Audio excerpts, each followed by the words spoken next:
On the most sensational, inspirational, celebrational, Keelerational, this is what we call the Keeler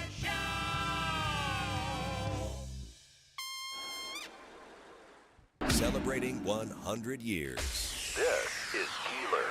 WIBX 950 and 92.3 FM. Now back to the Keeler Show.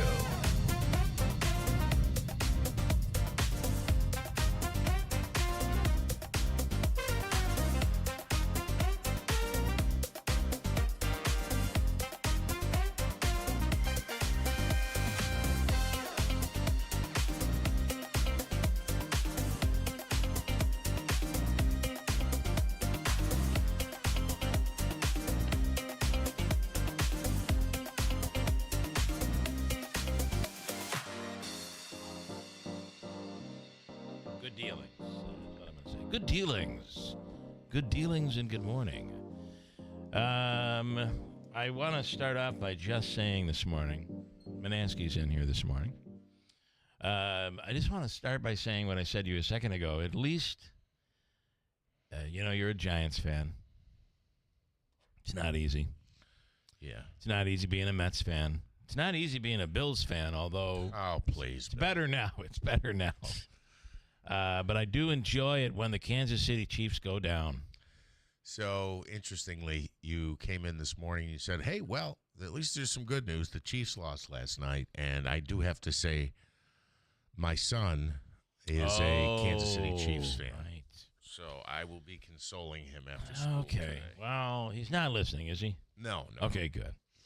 Nope. I I believe when he went to bed, they were up 14-0. So I think he's having dreams of Mahomes to Kelsey in the end zone. Mm-hmm.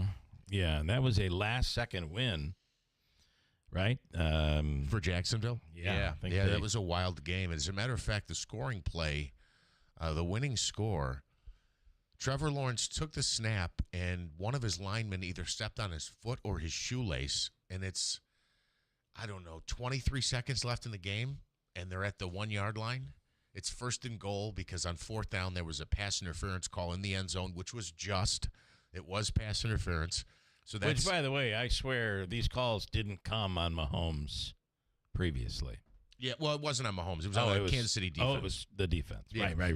So, still, though, Kansas City has received gift after gift after gift.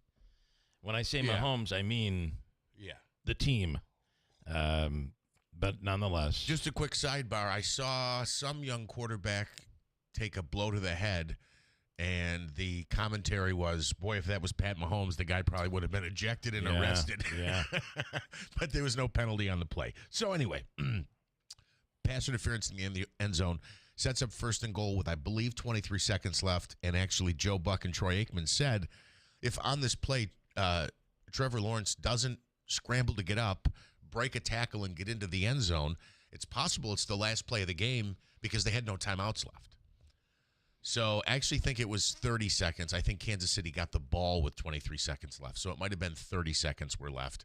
Anyway, his lineman at the snap, as he's backing up, steps on his foot or his shoelace. He goes down and then tries to get up and falls again, still untouched, because if he'd been touched, it would have been down by contact. Yeah. Gets up, scrambles to his left, breaks a tackle, and then high steps it into the end zone for the game-winning score. It was kind of an exciting end of the game. Crazy end.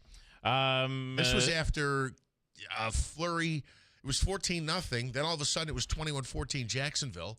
Then it's 21-20. And then Kansas City scored 10 unanswered to make it 24-21. Yeah. It was a great game.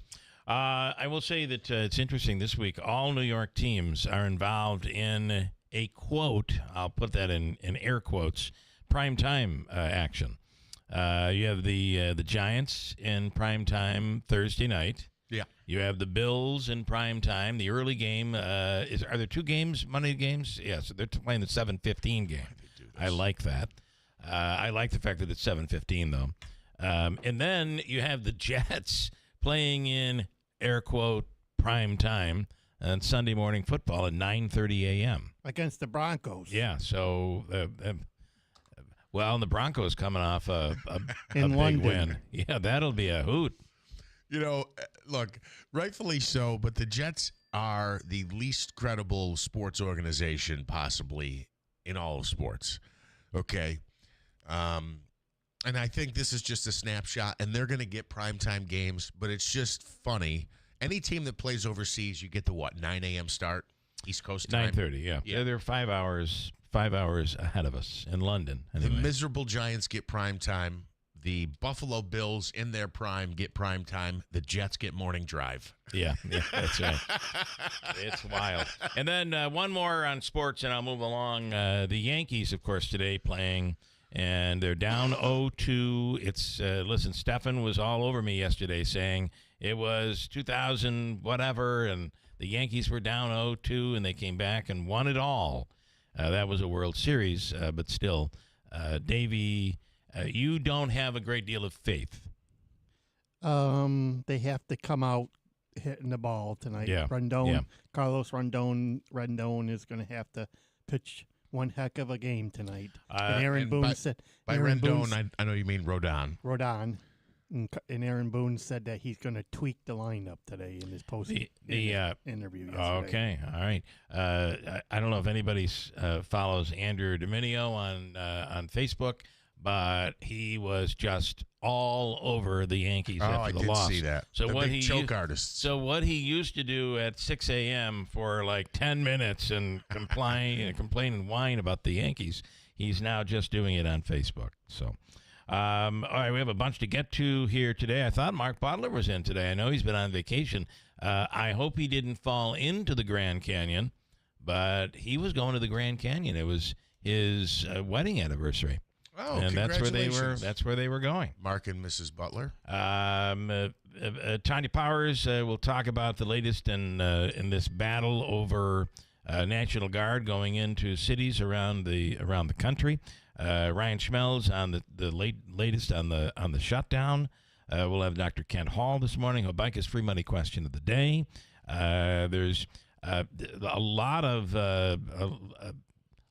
things happening in the area. Groundbreaking of a new wellness center in the area. We're going to get into that a little bit. Yes, we do. We'll get into some controversial things. I'll get to that coming up. Dr. Renee Shavat, owner of Herkimer Diamond Mines, on the canal celebration, the Erie Canal celebration, hitting spots along the Erie Canal, including Herkimer.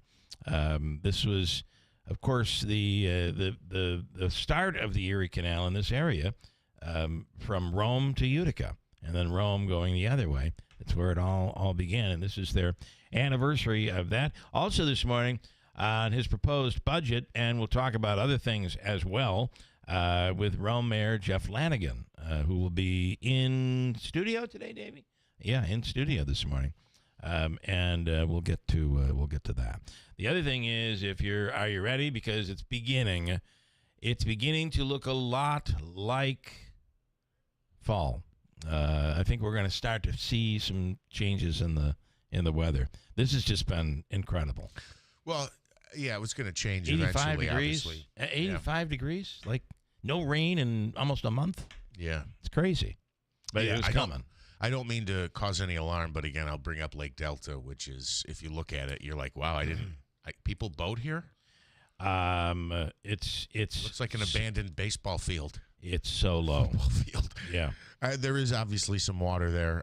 It's just alarming to see where the water levels were, for instance, maybe in March, April, even May. Yeah, it's incredible. And where it is at now. And then as you said that, when you're talking about the change in the weather, you said it's beginning to look a lot like, I was in a store yesterday, and they had a whole aisle of Christmas items up, and I guess, it's that. Well, listen, Lowe's and Home Depot have gone beyond the Halloween stuff, and now you can get the snow miser and the I'm Mr. that one, the Christmas special. They have that whole scene along with Rudolph and everything. Yeah. That are like 12, 15 feet tall that you can put in your front yard. All distractions so you can sell drugs to people, from what I've been told. That's the big thing. It's almost like there's a movement out there that is trying to stop people from buying the big blow-up animated characters for your front yard. And they've spread a rumor, and the rumor is, although I'm told it may have some truth to it, The rumor is the bigger the display outside your house, the more apt you are to have something going on behind the display, like selling drugs or a meth factory. Honest to God. Somebody was telling me this yesterday. Oh, yeah, you look at these houses. When you go by these houses, what you're looking at is they're like meth factories. They sell drugs. I'm like, what do you mean? What do you mean they're selling drugs?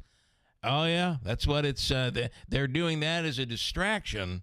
The minute police see that in front of your house, they immediately know there's some illegal activity going on. Well, the only that correlation... is the most ridiculous thing I've ever seen. Now, I'm not saying there hasn't been a meth house or a meth factory or a drug house that hasn't had all sorts of Halloween huge display in front of their house. I'm not saying that's not true, but that does not mean that because someone has that in front of their house, there's drug activity going on.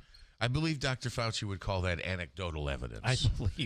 I believe so. Can I just say, though, just crazy. It's the only link I could see is that some of these displays are quite extravagant, and you need to have extra coin in your pocket to be shelling out, because these inflatables and especially the Halloween, the monsters and stuff. You're talking $300, $400, $500, $600 for these things. For one thing. And there are houses that have just 7 or 8 of them. Oh, yeah. I mean, some even really more. Incredible displays.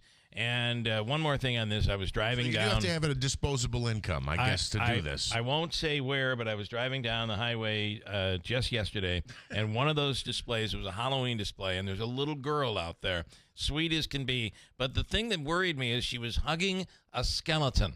Now, that just makes me wonder a little bit, like, what's going on there? What are you teaching that kid? You don't hug the skeleton. You run from the skeleton. Right. On the line right now, Tanya J. Powers. Tanya, good morning. Who never runs from a skeleton. She sticks around to investigate. She does. I'm trying to catch up here. Are we hating on Halloween? What are we doing? Well, I got to say that one thing that is you may see in the suburbs of New York, but certainly not in the city.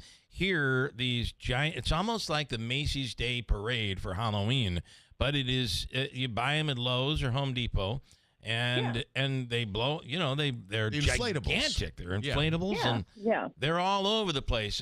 To catch you up on this, someone was explaining to me yesterday, when you see one of those houses that has a lot of the displays in front of their house, like a big display, it means they sell drugs. I'm like, what are you talking about? Oh, yeah. Police are all over it, Tanya. They're on it. Okay. Yipper. All right. Well, I didn't. I'm glad you've explained this now. And I do. Listen, okay. I want to apologize to all the people who have these unbelievably incredible displays that kids and Halloween trick-or-treaters are going to love. I apologize. I'm just repeating what somebody said that was a little on the stupid side. Just remember, because some people do this, especially when it becomes the Christmas season, there are neighborhoods that have extravagant and beautiful displays so much so that people will take their family and drive into certain neighborhoods just to see all the beautiful Christmas decorations that are up. And I just want you to know, be careful when you do that, because apparently it's a turf war. It's a gang turf war. You don't want to get caught up in a crossfire. God forbid if you see a pair of sneakers hanging from one of those skeletons. You know what that means. Okay, well, I think we've exhausted this one. Tanya, good morning. Good morning. Sorry, I was just I was intrigued. I had to know what was going on there. We're talking about of course, the lawsuits are being filed right now over President Trump sending National Guard troops into these mostly Democratic cities. And what's the latest in Portland, Oregon? Well, Portland, there's been, the legal challenges there about the guard deployment.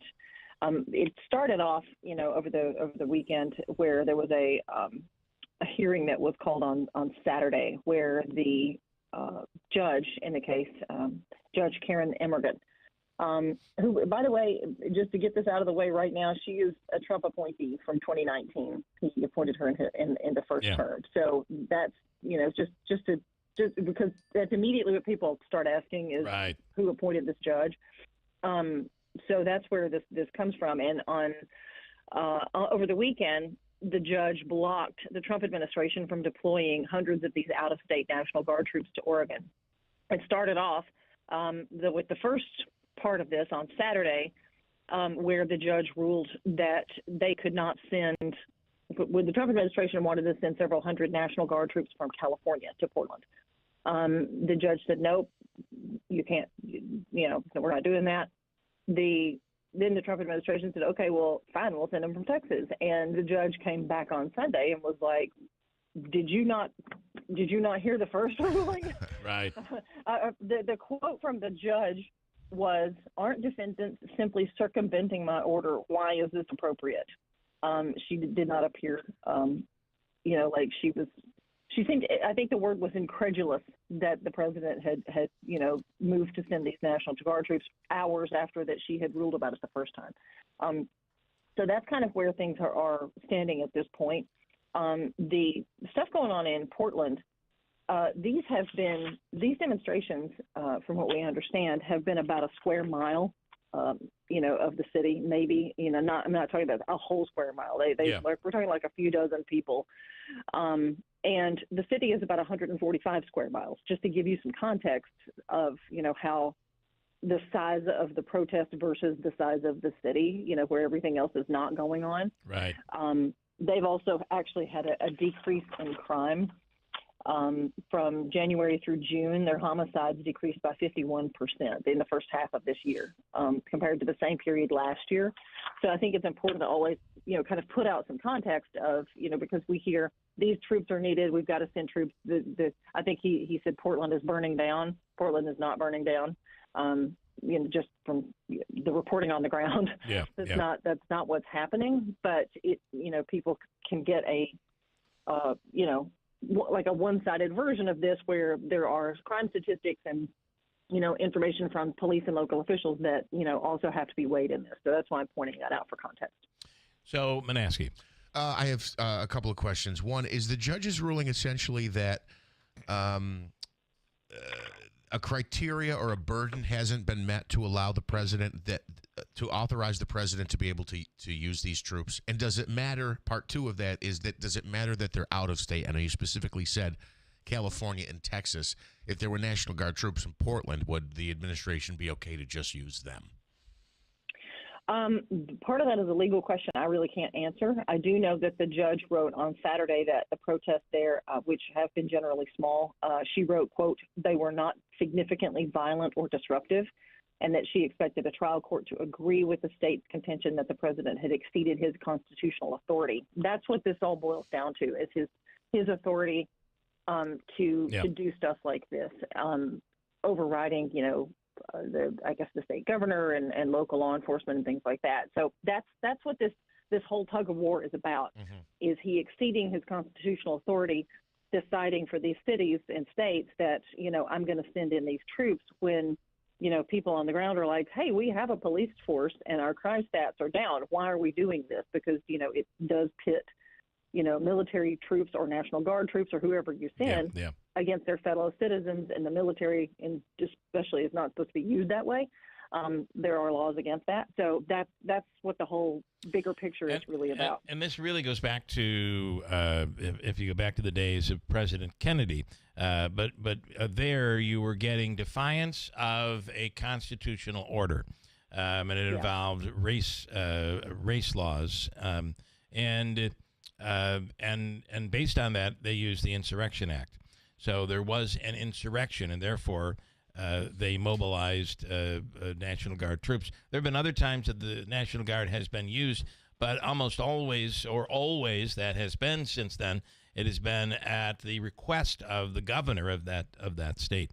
So this is where this kind of comes into play. And then when you find out that the crime rates have actually gone down in a lot of these places, like Chicago and Portland and D.C., you cannot help but, and I realize there'll be people out there yelling at the radio this morning, but you cannot help but look at it as if this is more of a publicity stunt by the president than anything else, because is this just something that's really needed? Are these cities riotous to the point where there are riots in the streets and looting and that's not the case here. It just seems as if it's more of a political move than it is a move to save the city. And the question will be, I guess, for ultimately the Supreme Court, Tanya, is does the president have the right to do this? Yeah, that's in a nutshell. That's what it is, and I would not be surprised if all of this does not end up in the lap of the Supreme Court. Yes, I completely agree. Tanya, please do not put any of the inflatables in front of your house. I don't want people thinking the wrong thing. I'll make sure that I will. I'm glad that I know this. I'm really glad we all tuned in today to hear about the inflatables, because I sure did not know this. Very, very big news. All right, Tanya, have a wonderful day. Thank you so much. Thank you. Tanya, Jay Powers from Fox News Radio. Right? I mean, that's what this is all. The question is going to be. When there's rioting and the police are getting beaten and stores fronts are being taken over, you could see it even when there were these takeovers where they would come in and take over a public building and the police were, the city was standing back and waiting. The mayor, usually a Democrat, standing back to see what happens. Even there, I could see that more of a reason for the president saying we're going to go in and stop this. But right now, that stuff is not happening, and that's where this seems to be political. And go ahead, yell at your radio, but I'm right. Well, the stats don't match this. A couple things. One, D.C. is a bit of a different case. First of all, the mayor of D.C., Muriel Bowser, seemed to be against it at first, but then she kind of came around to the idea. She was looking for a strategy on how to handle it. Also, D.C. is different because it's not a state. Yes, it's home rule. Legally, it's different. Originally, I think Congress had jurisdiction over it, but now it's governed by a home rule law. Let me break, and I want to get into some real issues around here. I wish the president would send in the National Guard to take care of the stink bugs that are trying to get into my house. Oh, boy. I swear I took out 100 of them yesterday. With my little, which I love, it's a little device that takes you humanely grab the bug and you catch it. It was sent to me by PETA when they heard I was killing bugs, and they said that's so terrible. Here, this is humane. You catch them and then you let them out. Well, why would I let them out? They're just going to work their way back in. So they can come back in? Yeah. No, I let them out into the toilet and flush away. But I'm telling you, the sewer department's going to start realizing where are all these stink bugs coming from. It's my house. I'm taking out 100 a day. I'm in a full-out war. Do you remember Trump's remain in Mexico policy for... Yeah, remain outside. You have a remain in my neighbor's house policy. I do. Break quickly. We'll come right back at WIBX. Here's the latest from the WIBX newsroom. I'm Doug Callan. The murder trial of 3 former officers at Marcy Correctional Facility is continuing today. Yesterday, jury selection started in the case of Matthew Gallagher, Nicholas Keefer, and David Kingsley, and 13 people were chosen, including an alternate. All 3 men are accused of having a role in the death of inmate Robert Brooks last December. The body cam footage of the incident showed Brooks being brutally beaten. Gallagher, Keefer, and Kingsley rejected plea offers and face life in prison if convicted. Flags across New York State are going to be at half-staff today to mark the 2nd anniversary of the Hamas attack of Israel. Locally, the State Fairgrounds main gate and expo center will be illuminated in yellow in solidarity with Israel, as well as 48 hostages who have not been returned home as of yet. Governor Hochul says the New York State stands with Jewish people, and she's calling for an end to the conflict. Increased patrols will be placed at religious sites throughout the Mohawk Valley, Central New York, and New York State. A Frankfort man has been arrested on charges of felony contempt and aggravated harassment. New Hartford police arrested 39-year-old Ryan Leuenberger after they say he broke an order of protection and allegedly harassed a New Hartford woman. He's being held without bail pending a felony hearing. Police have released the name of that person involved in the fatal dump truck rollover on Route 49 in Rome Friday. According to the Oneida County Sheriff's Office, the driver of the vehicle was 39-year-old Michael Lucas of Turin. The crash is currently under investigation. The sheriff's office said speed may have been a factor. Mohawk Valley Crime Stoppers is asking for the public's help in finding this week's Wanted Person of the Week. A Utica man on a bench warrant, according to New Hartford police investigator Patrick Sacco. New Hartford police are looking for 29-year-old Ricardo Giolco on an active warrant for a grand larceny in the 4th degree stemming from an incident where a victim's credit card was allegedly stolen. According to Sacco, the stolen credit card was used to complete 3 fraudulent transactions totaling over $2,000 at Dick's Sporting Goods at Sangertown Square in the town of New Hartford. And police in Rome have taken a Camden man into custody who was wanted by several police agencies. 45-year-old Sean E. Smith was located in Camden on Friday on charges of stalking in the 4th degree. It comes following a domestic incident on Wednesday of last week. And that's the latest. I'm Doug Callan for WIBX 950 and 92.3 FM. Cold front's on the move, and that front's going to bring some much chillier air in here. Hey, it's that time of year. What do we expect? Few showers, thunder showers around today, especially this afternoon through this evening and tonight. Today's high 75 with a gusty south breeze. Showers, maybe a rumble of thunder tonight, 52, 40s in the North Country. And then tomorrow, here comes the cooler air on a breeze coming in out of the northwest. Clouds give way to sunshine, highs only in the mid-60s. And I get out of the 50s on Thursday. For the Weather Channel, I'm meteorologist Ray Stage at WIBX 950 AM and 92.3 FM. So they say that we are possibly going to get the frost of all frosts. That it's an annual event where the growing season comes to an end. Oh, so is today a good day to mow the lawn or not? It might be, yeah. Today might be, but there might be some rain. Let's see if we can do it. That's right. In and out of the rain. Yesterday would have been the perfect day. When we get a frost and it kills the plants, does it kill the grass too? The growing of the grass? No, because it'll just start growing again, right? It'll stop the growing of the grass. But if for I think instance, it could. I really don't know the answer. Later in to the this. week, it warmed up to 70, and the overnight lows were 50. I could answer you, but I would be telling you something I don't know. Gotcha. It was a bad question. No, it's a good question. Let me. I mean, a bad question to pose to you. To me, that's.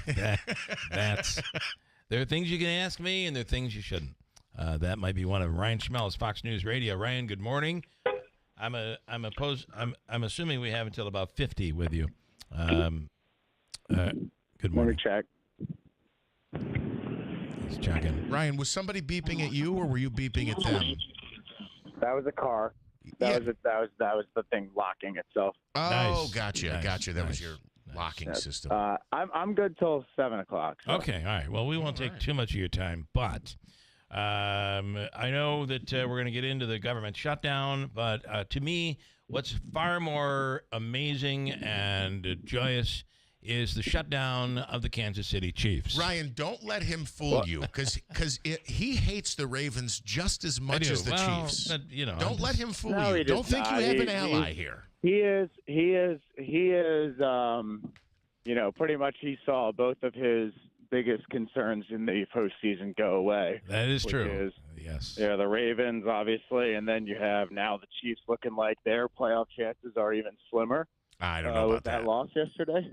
Well, I mean, 2 and 3, and I think that I think it's kind of trending that division's going to be tough. So it looks like the Chargers are probably the favorite right now. So if somebody else not named the Chiefs wins it, then they've got to compete for those wild card spots. Yeah. And the way things are trending right now, I mean, it's going to be a pretty big cluster there where you'll have the Patriots, probably either the Jaguars, the Colts, whoever doesn't win that division. Maybe even the Texans. You'll have the Broncos or Chargers, but everyone doesn't win the West in there. So it's gonna be pretty crowded to get those last AFC playoff spots if things keep trending this direction. If they continue this way. Just keep in mind the Chargers coming off back-to-back losses, including a loss to my hapless New York Giants. And I know that happens. There are trap games, and teams come in unprepared. I'm not saying that they're a bad team. I'm just saying then that the Giants went and lost to the Saints. Right. Yeah. Making That their makes victory the loss against look the even worse. Chargers even worse. Yeah. And I believe San Diego lost this weekend as well, and it was a bad loss. So they're kind they of lost to the Commanders, which are like considered to be like And possible up-and-coming. contenders this year. Yes, That's fair, but they had a 10-0 lead, lost 27-10. Oh Well- yeah, no. I mean, well, when you have both your tackles out, that's what happens, and you're seeing it kind of take shape. Now, when they get Joe Alt back, it'll be a little bit better. Yeah, But yeah. with both of those guys out, those are just two positions you can't afford to lose. And listen, I'm not above understanding that the Bills play Atlanta Monday night. That's going to be a tough game, and the Bills in prime time. I swear to God, in those games you never know what's going to happen. So, Yeah. I'm just saying. All right. It's like kind of wondering. I've become a Chiefs defender now just because You of are my a son. Chiefs defender.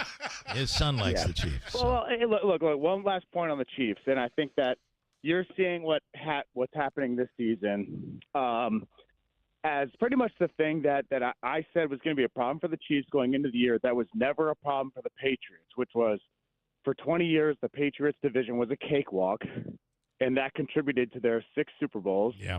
Whereas the Chiefs are now in a division that has 3 playoff teams in it.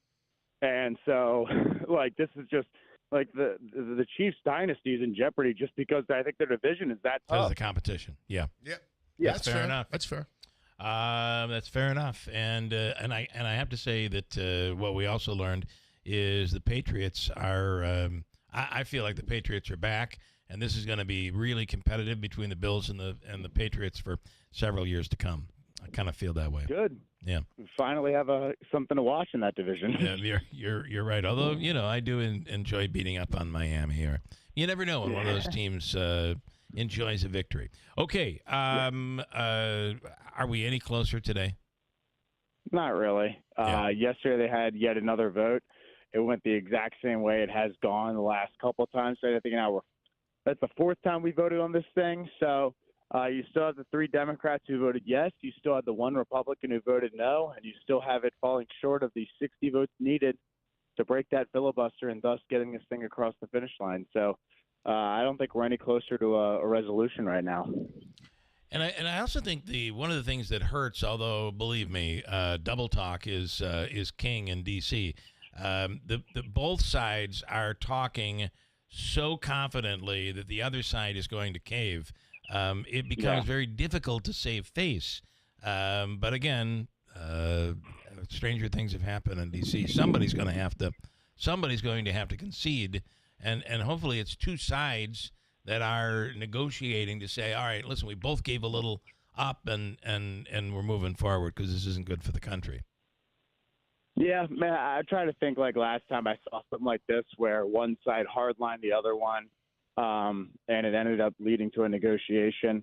It was the debt ceiling fight when Kevin McCarthy first took over as Speaker. The Biden administration said they wouldn't, negotiate with him. Eventually they did.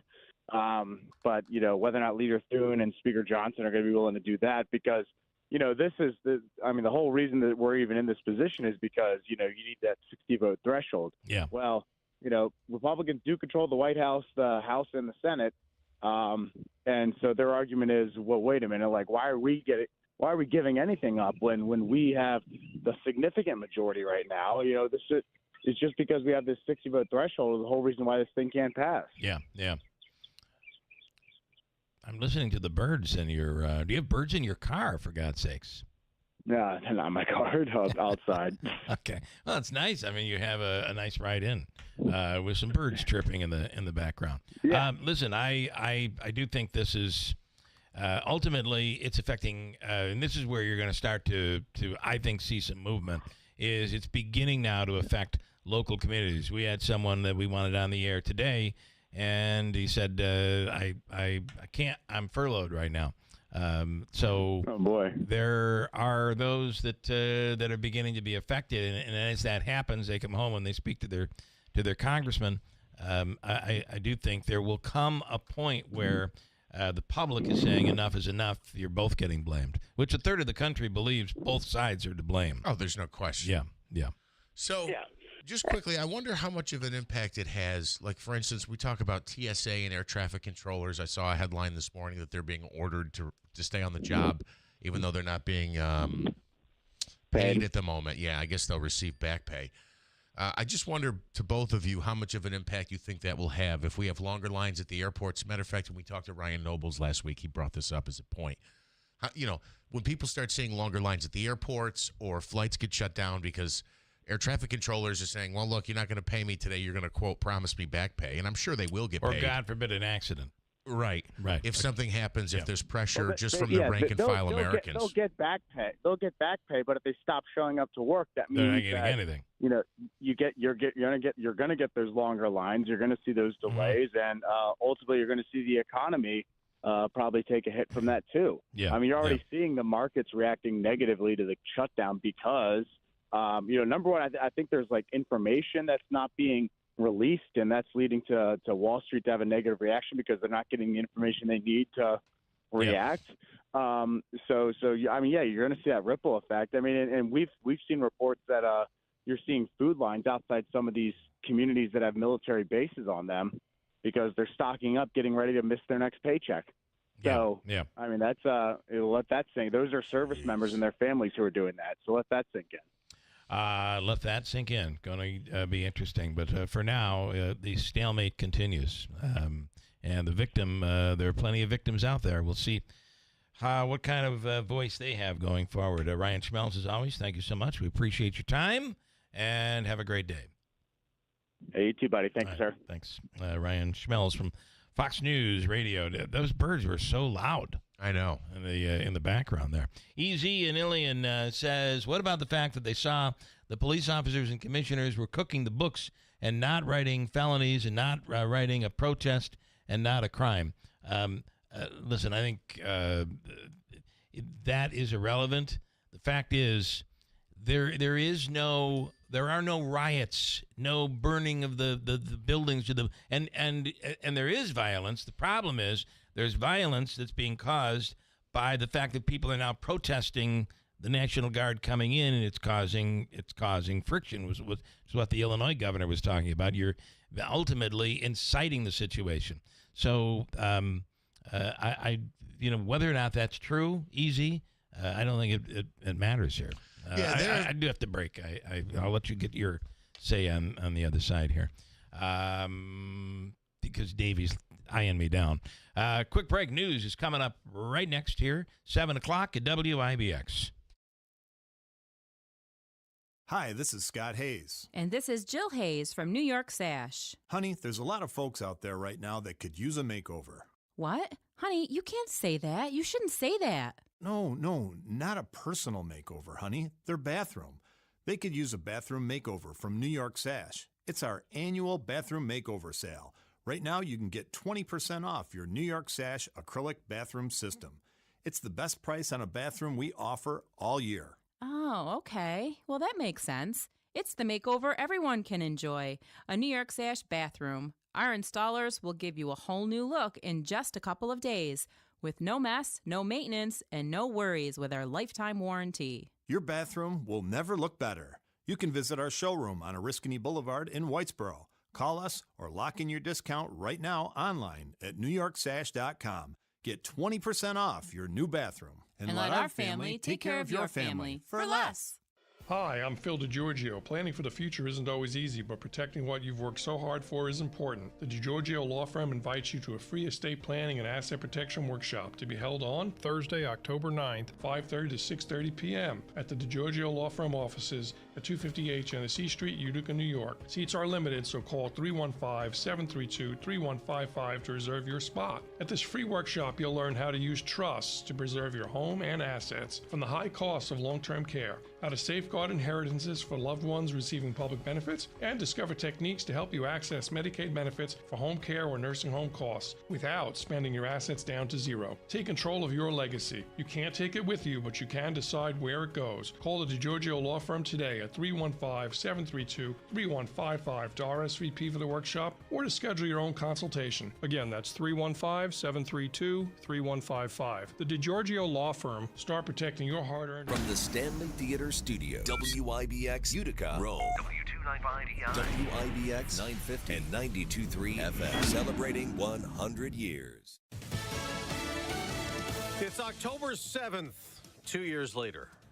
I'm Dave Anthony, Fox News. They wanted to make us suffer. Eli Sharabi was among those Hamas kidnapped in the terror attack in Israel that also left nearly 1,200 people dead, and he tells Fox. Their rage and hate was everywhere. We've been humiliated daily basis. Sometimes it was violence against us. One day they broke my ribs. Sharabi was set free in February, but Hamas still has 48 hostages. 20 are believed to be alive in Gaza, where the war the attack triggered rages on. But there are talks a second day in Egypt on a ceasefire plan. They're negotiating, but not face-to-face. American, Egyptian and Qatari mediators trying to overcome differences between the warring parties. The main focus of discussion right now is one area where the two sides are said to be close to agreement: the release of the remaining hostages in exchange for Palestinian prisoners. Fox's Jonathan Savage. Texas Governor Greg Abbott is deploying hundreds of National Guard troops to help the Trump administration, and the Republican tells Fox the president has the constitutional responsibility to enforce the laws of the United States, and those laws include the immigration laws. But Democrats in Illinois have filed suit to prevent a deployment to Chicago when a federal judge has blocked the president from sending troops to Portland, Oregon. The government shutdown is now in day 7 after funding votes again failed in the Senate. And while Democrats demand health care provisions be included, President Trump says, we are speaking with the Democrats, and some very good things could happen with respect to health care. Some air traffic controllers who have to keep working without pay have been calling out sick, leading to nearly 6,000 flight delays yesterday, 400 more this morning. A medical helicopter crashed last night onto a highway in Sacramento, California, critically injuring 3 people. One was trapped underneath. The captain immediately sequestered the help of just civilians that were standing around. They were able to lift part of that helicopter out and get that victim out. Sacramento Fire Captain Justin Sylvia. America's listening to Fox News. The Tunnel to Towers Foundation honors the sacrifices of America's heroes. Heroes like U.S. Army Specialist Andy Keith Kingsley. Andy was part of the 82nd Airborne Division. He received various awards and decorations, including a Purple Heart. While deployed, Andy was catastrophically injured in combat. Andy and his family received a mortgage-free smart home from Tunnel to Towers. But many more heroes like Andy need your support. Donate $11 a month to Tunnel to Towers at T2T.org. That's T2T.org. Dr. Halbert here. Are you tired of standing in front of the paint aisle wondering which product really works? That's exactly why I invented Blue Stop. It took me 10 years to perfect Blue Stop's unique and effective formula. As a surgeon, I saw how stiff joints, sore muscles, and body aches kept too many people from enjoying life. Blue Stop works fast, absorbs quick, and smells great. No prescription, no waiting. It's on the shelf right now at Walmart. Feel the difference. Another Trump tariff is coming. Starting next month, the U.S. will put a 25% charge on imported trucks that are considered medium and heavy duty. And tariffs will be discussed today at the White House. Canada's Prime Minister Mark Carney is hoping to secure tariff relief when he sits down with President Trump today. Companies from Canada are moving into the United States, everybody's moving back into the U.S. President Trump is not previewing any major trade breakthrough with his northern neighbor, but has delayed some tariffs on Canadian imports. The two leaders have met a handful of times since Carney was elected prime minister in March. President Trump in previous meetings has continued to float the idea of Canada becoming the 51st U.S. state. At the White House, Jared Halpern, Fox News. On Wall Street, stock futures are mixed, not moving much the day after the Dow dropped 63 points, but the Nasdaq and the S&P 500 closed at record highs. In the baseball playoffs, the defending World Series champions win again.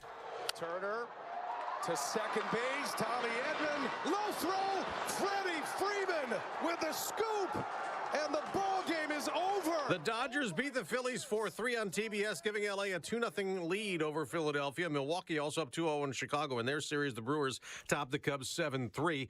Week 5 of the NFL season ended dramatically. Jaguars quarterback Trevor Lawrence wasn't going to let his team fall flat. Now Lawrence goes down, has to get up, breaks the tackle, touchdown Jacksonville. That was courtesy of ESPN as Lawrence scored a 1-yard game-winning touchdown with less than 30 seconds remaining after tripping and falling to the ground on the snap. And Jacksonville beat Kansas City 31-28 on Monday Night Football. That's Fox's Joe Morgan. The Jaguars improved to 4-1 on the season. The Chiefs fall to 2-3. I'm Dave Anthony, and this is Fox News.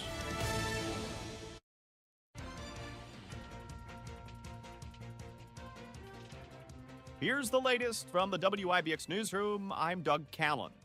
The murder trial of 3 former officers at Marcy Correctional Facility is continuing today. Yesterday, jury selection started in the case of Matthew Gallagher, Nicholas Keefer, and David Kingsley, and 13 people were chosen, including an alternate.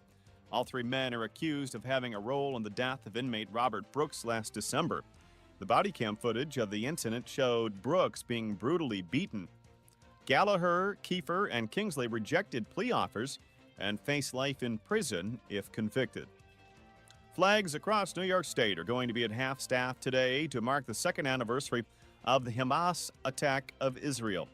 Locally, the State Fairgrounds main gate and expo center will be illuminated in yellow in solidarity with Israel, as well as 48 hostages who have not been returned home as of yet. Governor Hochul says the New York State stands with Jewish people, and she's calling for an end to the conflict. Increased patrols will be placed at religious sites throughout the Mohawk Valley, Central New York, and New York State. A Frankfort man has been arrested on charges of felony contempt and aggravated harassment. New Hartford police arrested 39-year-old Ryan Leuenberger after they say he broke an order of protection and allegedly harassed a New Hartford woman. He's being held without bail pending a felony hearing. Police have released the name of that person involved in the fatal dump truck rollover on Route 49 in Rome Friday. According to the Oneida County Sheriff's Office, the driver of the vehicle was 39-year-old Michael Lucas of Turin. The crash is currently under investigation. The Sheriff's Office said speed may have been a factor. Mohawk Valley Crime Stoppers is asking for the public's help in finding this week's Wanted Person of the Week. A Utica man on a bench warrant, according to New Hartford police investigator Patrick Sacco. New Hartford police are looking for 29-year-old Ricardo Giolco on an active warrant for a grand larceny in the 4th degree stemming from an incident where a victim's credit card was allegedly stolen. According to Sacco, the stolen credit card was used to complete 3 fraudulent transactions totaling over $2,000 at Dick's Sporting Goods at Sangertown Square in the town of New Hartford. And police in Rome have taken a Camden man into custody who was wanted by several police agencies. 45-year-old Sean E. Smith was located in Camden on Friday on charges of stalking in the 4th degree. It comes following a domestic incident on Wednesday of last week. In sports, Week 5 of the NFL season has come to a close. The Jacksonville Jaguars capped off the week with a thrilling last-minute 31-28 victory over the Kansas City Chiefs in the AFC battle, which was held at Everbank Stadium last night. Trevor Lawrence scored the go-ahead touchdown on a 1-yard rush with 23 seconds remaining to lift the Jags to a 3rd straight win. Lawrence passed for 221 yards, 1 touchdown, and an interception, while also leading the team in rushing with 54 yards and 2 scores. Week 6 kicks off with the New York Giants playing host to the defending Super Bowl champion Philadelphia Eagles in an NFC East showdown Thursday night at MetLife Stadium. The game will be heard here live on WIBX. The Jets host the Broncos in Sunday morning football from London, and the Bills play at the Atlanta Falcons on Monday Night Football. The Yankees are hoping to stave off elimination, trailing the Toronto Blue Jays 2-0 in the ALDS. New York is hosting Game 3 of the best-of-5 series. It's a do-or-die game. Left-hander Carlos Rodon is slated to toe the rubber in an effort to extend the Pinstripes season. The start of the NHL regular season has arrived. The Rangers are one of 3 teams in action tonight when they host the Pittsburgh Penguins at Madison Square Garden. Head coach Mike Sullivan is set to make his New York debut against his former team. And the Devils announced their roster submitted to the NHL for the start of the season on Tuesday. New Jersey elected to keep 16 forwards, 9 defensemen, and 2 goaltenders. 4 players are still dealing with injuries. The Devils open the season Thursday night. They visit the Hurricanes. And the Utica Comets opened their season this weekend at home. The Comets host Cleveland Friday night at 7 and again Saturday afternoon at 3 p.m. Tickets are available at uticacomets.com. And that's the latest. I'm Doug Callan for WIBX 950 and 92.3 FM.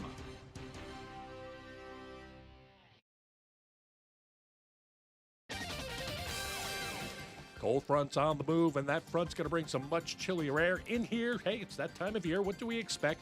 Few showers, thunder showers around today, especially this afternoon through this evening and tonight. Today's high 75 with a gusty south breeze. Showers, maybe a rumble of thunder tonight, 52, 40s in the north country. And then tomorrow, here comes the cooler air on a breeze coming in out of the northwest. Clouds give way to sunshine, highs only in the mid-60s. I might get out of the 50s on Thursday. For the Weather Channel, I'm meteorologist Ray Stajic, WIBX 950 AM and 92.3 FM. You hear that? That's the sound of your business losing money. Legacy phone systems weren't built for today's teams. Quo, formerly OpenPhone, gives your business a smarter way to stay connected. Quo lets you manage calls, texts, voicemail, and contacts all in one place so that you can deliver a seamless customer experience from ring to... Need to take calls on the go? Quo automatically transcribes, summarizes, and highlights next steps from every call, so you never miss a detail. Need insight into what closes a sale? With Quo's AI call tags, you can instantly spot key topics like objections or pricing questions and use those insights to level up every customer interaction. And yes, you can bring your existing number with you for free. Keep your team in sync and your customers happy with Quo. Quo. No missed calls, no missed customers. Try Quo for free at quo.com/free and get 20% off your first 6 months. That's quo.com/free. QUO.com/free. Whatever you need to haul, landscaping tools, heavy construction gear, or even livestock, Clinton Tractor has the trailer for the job. Choose steel, aluminum, or galvanized frames from 500 pounds to 55 tons with trusted names like B-Wise, Eager Beaver, and EB. For trailers, parts, and service you can count on, visit the Caladona family at Clinton Tractor. We are the leader in service, Clinton Tractor. ClintonTractor.net. You're listening to Leaf Filter Radio, and the guru of gutter protection himself, Chris Coonahan, is here to take your most pressing leaf-related questions. Hey, everybody, Chris here. I understand we have Ron on the line. Ron, where are you calling from? Uh-oh. Ron, are you calling from a ladder? Well, I was. I wanted to ask Chris what I need to do to get my gutters ready to have leaf filter installed. Oh, Ron, you don't have to do anything. A Leaf Filter Trusted Pro will come out and clean out your gutters, realign and seal your gutters, and install a Leaf Filter, America's #1 gutter protection system. So I didn't need to get on this ladder? Ron, Leaf Filter Trusted Pros are in your neighborhood and ready to help. Just visit leaffilter.com/deal to schedule your free gutter inspection and get up to 30% off. Thank goodness. What was that site? To get this special radio offer, go to leaffilter.com/deal for your free gutter inspection today and get up to 30% off. That's leaffilter.com/deal for up to 30% off. leaffilter.com/deal. See representative for warranty details. We are here with Tom Giglio from Script Stop Pharmacy, Oriskany Boulevard in Whitesboro, our industry ace. What sets you apart from other pharmacies? Script Stop Pharmacy, 131 Oriskany Boulevard in Whitesboro, New York. We're changing the game. We're a locally owned pharmacy, and we'll treat you like family. With fast, friendly service, no-wait immunizations, and automatic refills, we ensure that you never miss a dose. Pick up the phone and give us a call at 315-790-5300, and you won't have to sit on hold with an automated answering system. You'll be able to actually reach out to a person. You won't have to wait in a long line only to find out that your prescription isn't ready or is not in stock. We offer a wide range of services, including text message alerts when your prescriptions are ready. We have an app that you can manage your medications in, and we offer free delivery across all of Oneida County. And with 75 years of combined pharmacist experience, we're here to serve you quickly, reliably, and with a smile. Need a script, make the stop, or just call Script Stop. Ryan Reynolds here from Mint Mobile with a message for everyone paying big wireless way too much. Please, for the love of everything good in this world, stop. With Mint, you can get premium wireless for just $15 a month. Of course, if you enjoy overpaying, no judgments, but that's weird. Okay, one judgment. Visit mintmobile.com/radio. Upfront payment of $45 for 3-month plan, equivalent to $15 per month required. Intro rate first 3 months only, then full price plan options available. Taxes and fees extra. See full terms at mintmobile.com. We ask a lot of our liver, so give it the support it deserves with an easy daily detox from Active Liver. Made with natural ingredients like turmeric, milk thistle, and globe artichoke, Active Liver helps cleanse and protect your liver, so you feel less bloated and more energized. Find Active Liver online at Amazon, Vitacost.com, or iHerb.com. Or pick it up today at CVS, Meijer Grocery, or ShopRite. When your liver is happy, your body is happy. Enjoy life to the fullest with Active Liver. Don't overpay for your next mattress. Take advantage of Mattress Express's guaranteed lowest price program. Bring in any locally advertised price on a mattress we carry, and we will beat the price. Go to mattressexpressny.com. You ever wonder why Verizon charges twice as much as Pure Talk for the same basic service? Think it might have something to do with the fact that Verizon spends $12 billion a year on advertising and promotion? That's billion with a B? Yeah. Pure Talk doesn't spend that kind of money on commercials. That's why they can offer unlimited talk, text, and plenty of data on a blazing fast 5G network for just $25 a month. Save an additional 50% off your first month when you dial pound 250 and say the words Micro. That's pound 250, Micro. Celebrating 100 years. This is Keeler. WIBX 950 and 92.3 FM. Now back to the Keeler Show. Now Lawrence goes down, has to get up, breaks a tackle, touchdown Jacksonville. He was able to score. Oh, man. One of the more exciting one-yard touchdown runs you'll ever see. No, there's no kidding about that. Well, there've been a lot of these games that have ended in the final seconds this year. Yeah, a lot of thrilling. You know, you got to stay up and forget your proper night's sleep. Yeah. If you're a football fan, you want to see the end of it. I said last night that game started 14-0. I thought it was going to be a rout. I know. But that was an exciting end to the game. Did you see? I had breaking news this morning. Hold on. I thought this was really big. Stop the music. Davey, stop the music. Thank you, Johnny. As Ravishing Ripper used to say, cut the music. Cut the music.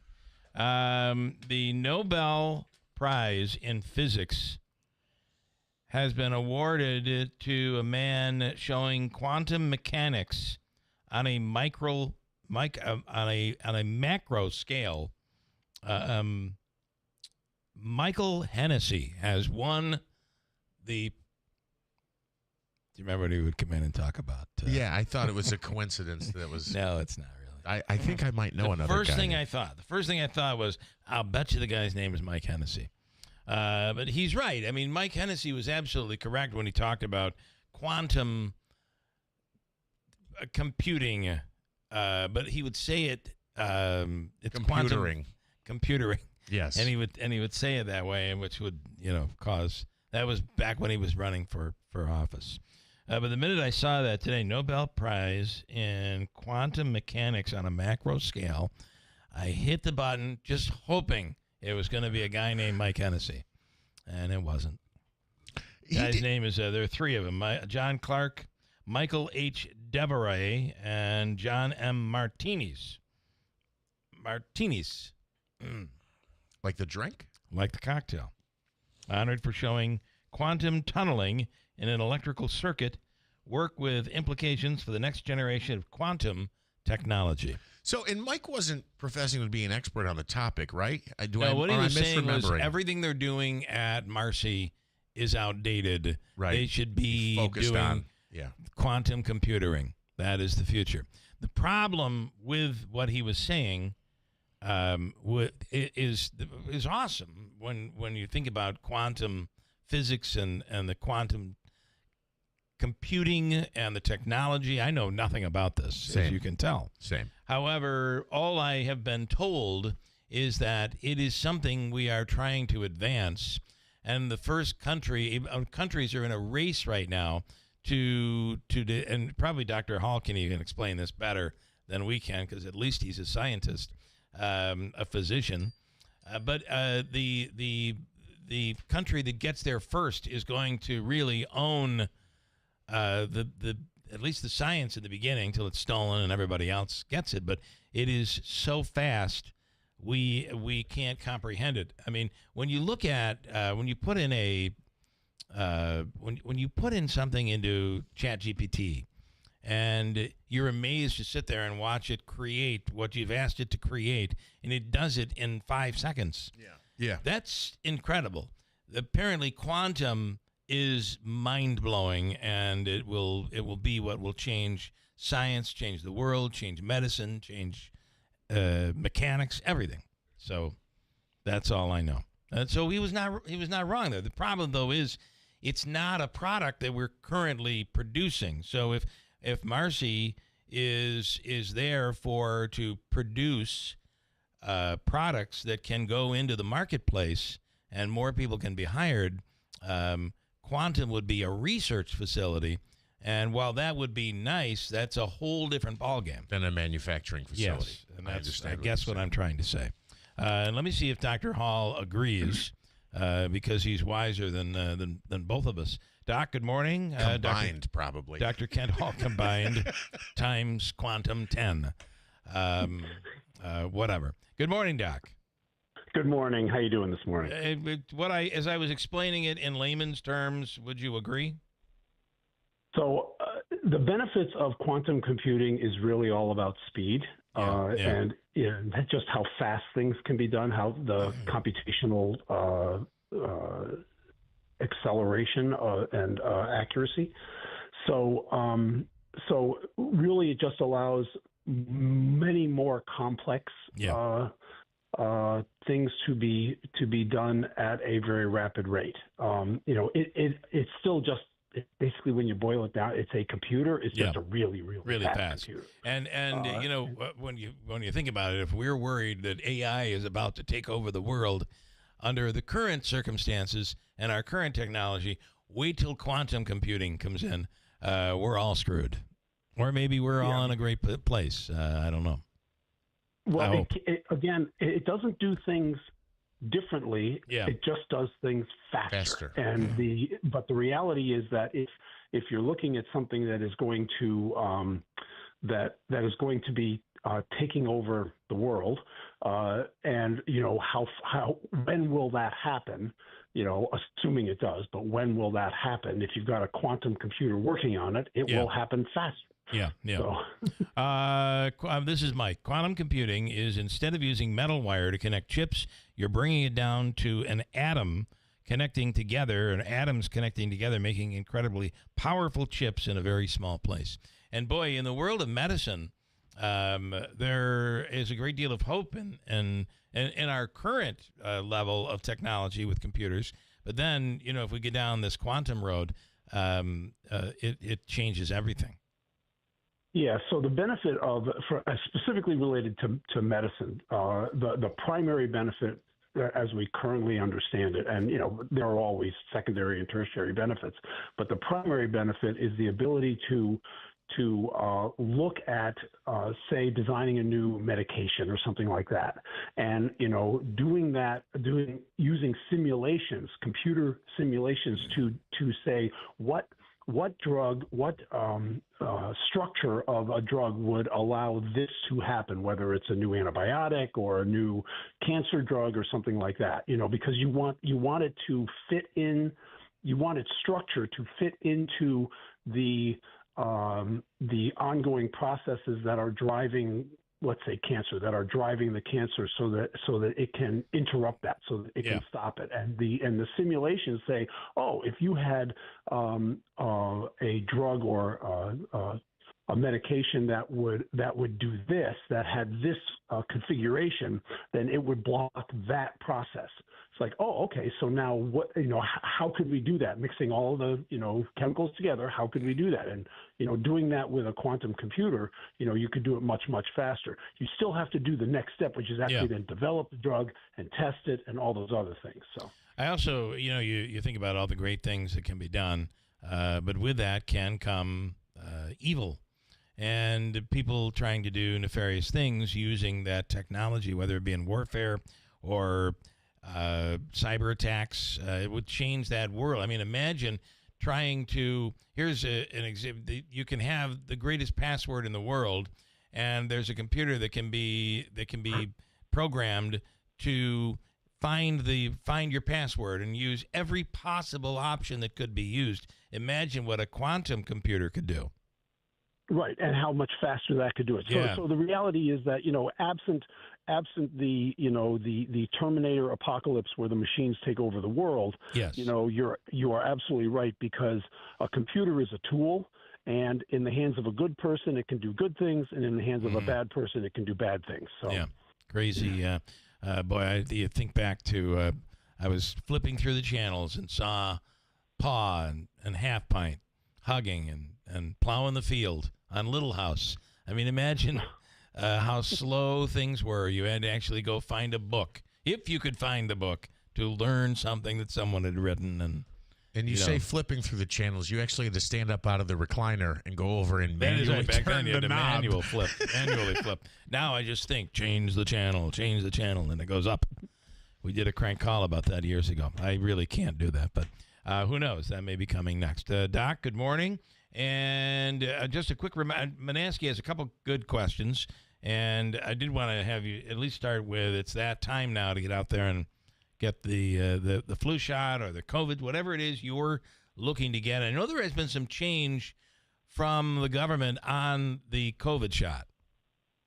Yeah, so there have been changes in recommendations from the coming out of the CDC, and I don't want to get into the politics of that, but the bottom line is that certainly now it's become a state by state thing, and in New York State, I believe that Governor Hochul has said that they will continue to follow what was the previous recommendations, which is basically anybody who wants a COVID shot under the or over the age of 6 months can get it. And the issue is going to be, because insurance is regulated on a state-by-state basis, then they may say that the insurance will have to pay for it, which is really what it's about. It's about whether insurance will pay for it, not about whether you can get it or not. Okay.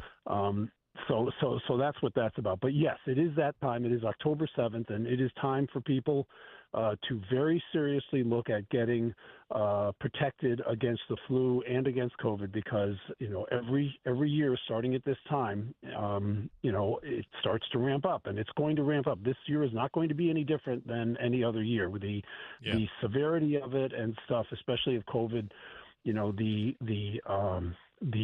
The badness of being infected is becoming slightly less, but for people that are at risk, and we've talked about who they are, the people that have immune problems, people with cancer, people with diabetes, people with heart and lung disease, they are still at risk of getting severe COVID, being hospitalized, and unfortunately dying. So people should definitely be getting COVID vaccines, and the flu is the flu. People die from the flu every year. 50,000 plus people die from the flu every year. So I want to just bring in Mike, who and this is kind of taking off what we were just talking about.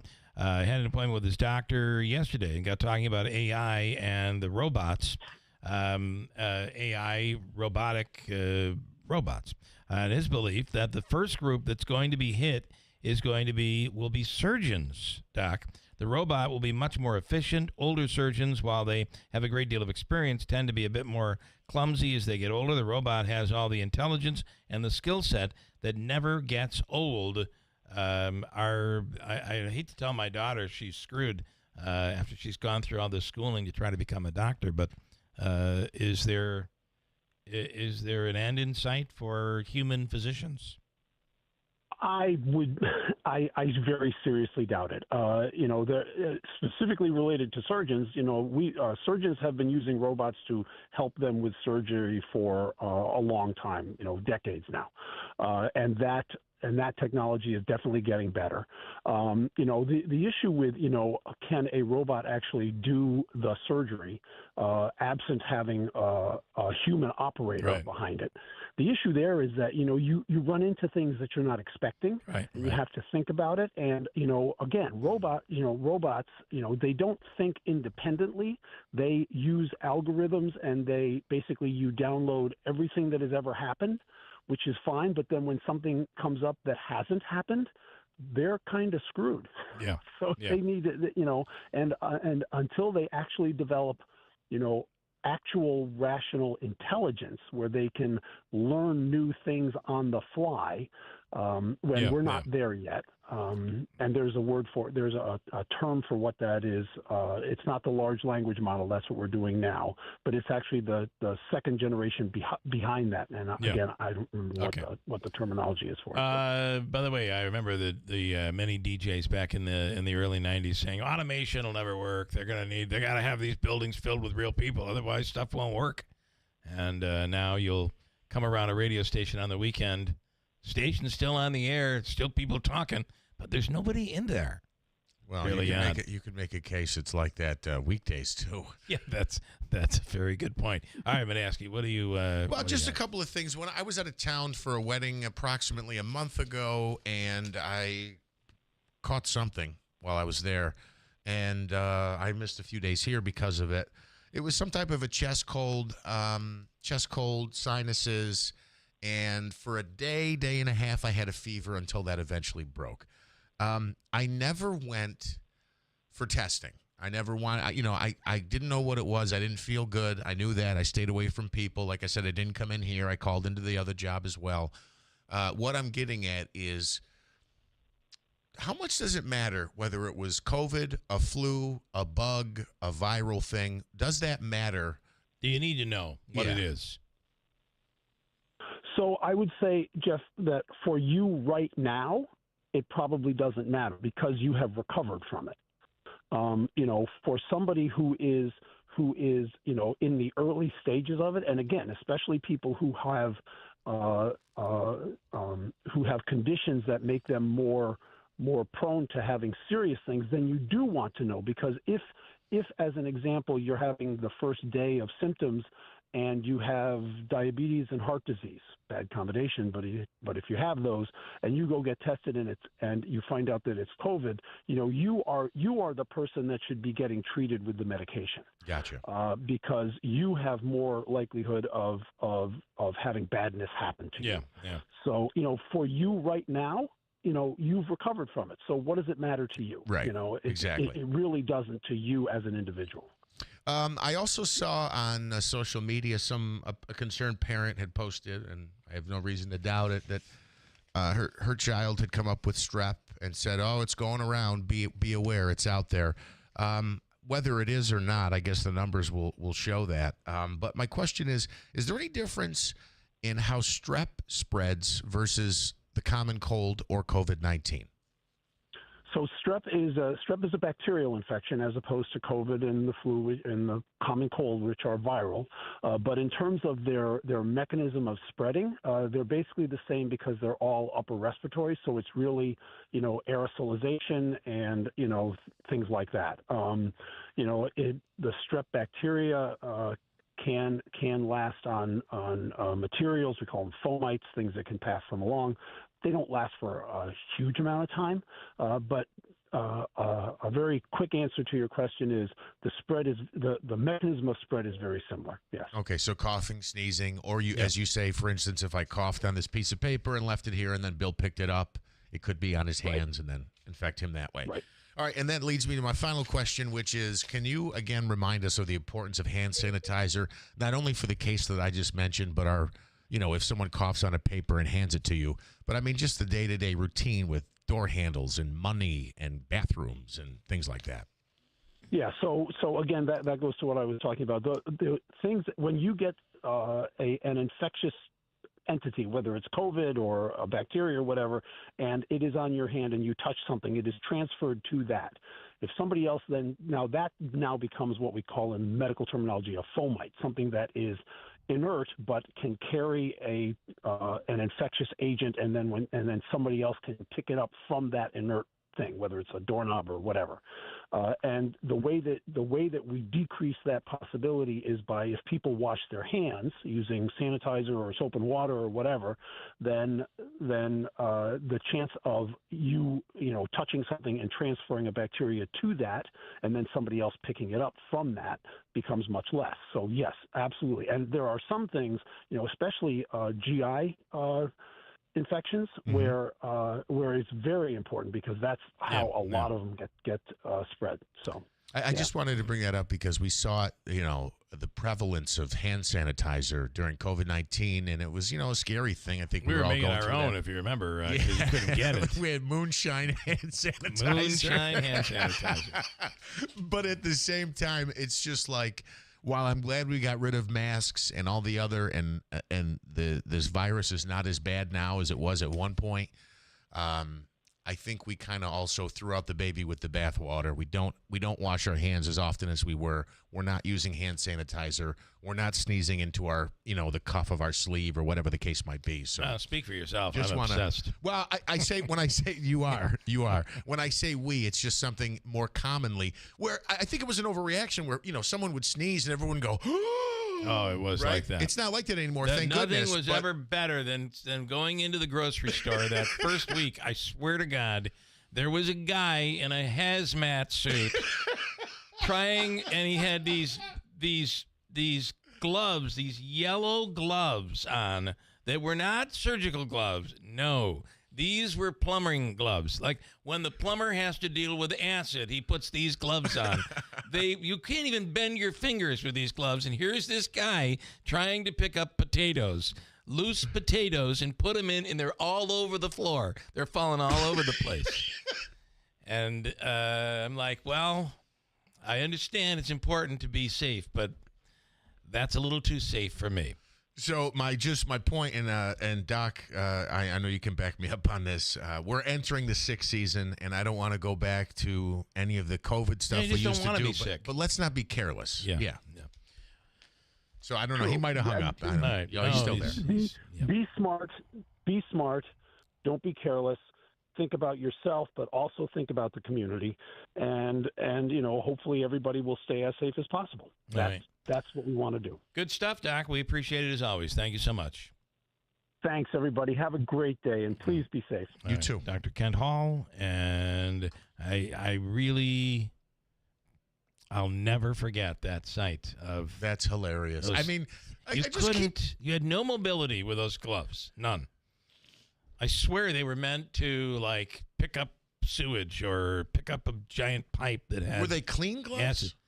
They were clean. Oh, they were clean. bright yellow. They were brand new, but it looks like he went to the hardware store to get them. Yeah. And they were, listen, a rattlesnake couldn't bite through those gloves. He couldn't bend his fingers. He couldn't, everything's falling all over the floor. And I'm like, I ain't going over there to help that guy. There's a reason why he's all bundled up like that. I don't think he wanted you to help him either. He didn't. He would have run. And you're right. The minute somebody sneezed in an aisle, I still kind of walk away from it. It's like, great, somebody's sneezing. But then it was like people would run from the aisle. Yeah. Remember, you had to go one way down the aisle, and there'd always be this one person and be like, excuse me, you're supposed to be going this way. See the arrow? Oh, I forgot. We had one-way travel in shopping aisles. Can't even think about all of it. Oh. And, of course, today is October 7th. It is the 2-year anniversary of that horrific attack, Hamas, on Israel. And the fact that it's still going, although there may be an end in sight, which is certainly hopeful. Hard to believe it's been 2 years since that attack. Quick break. We'll do Hobica's free money question of the day coming up here at WIBX. Here's the latest from the WIBX newsroom. I'm Doug Callan. The murder trial of 3 former officers at Marcy Correctional Facility is continuing today. Yesterday, jury selection started in the case of Matthew Gallagher, Nicholas Keefer, and David Kingsley, and 13 people were chosen, including an alternate. All 3 men are accused of having a role in the death of inmate Robert Brooks last December. The body cam footage of the incident showed Brooks being brutally beaten. Gallagher, Keefer, and Kingsley rejected plea offers and face life in prison if convicted. Flags across New York State are going to be at half-staff today to mark the 2nd anniversary of the Hamas attack of Israel. Locally, the State Fairgrounds main gate and expo center will be illuminated in yellow in solidarity with Israel, as well as 48 hostages who have not been returned home as of yet. Governor Hochul says the New York State stands with Jewish people, and she's calling for an end to the conflict. Increased patrols will be placed at religious sites throughout the Mohawk Valley, Central New York, and New York State. A Frankfort man has been arrested on charges of felony contempt and aggravated harassment. New Hartford police arrested 39-year-old Ryan Leuenberger after they say he broke an order of protection and allegedly harassed a New Hartford woman. He's being held without bail pending a felony hearing. Police have released the name of that person involved in the fatal dump truck rollover on Route 49 in Rome Friday. According to the Oneida County Sheriff's Office, the driver of the vehicle was 39-year-old Michael Lucas of Turin. The crash is currently under investigation. The Sheriff's Office said speed may have been a factor. Mohawk Valley Crime Stoppers is asking for the public's help in finding this week's Wanted Person of the Week. A Utica man on a bench warrant, according to New Hartford police investigator Patrick Sacco.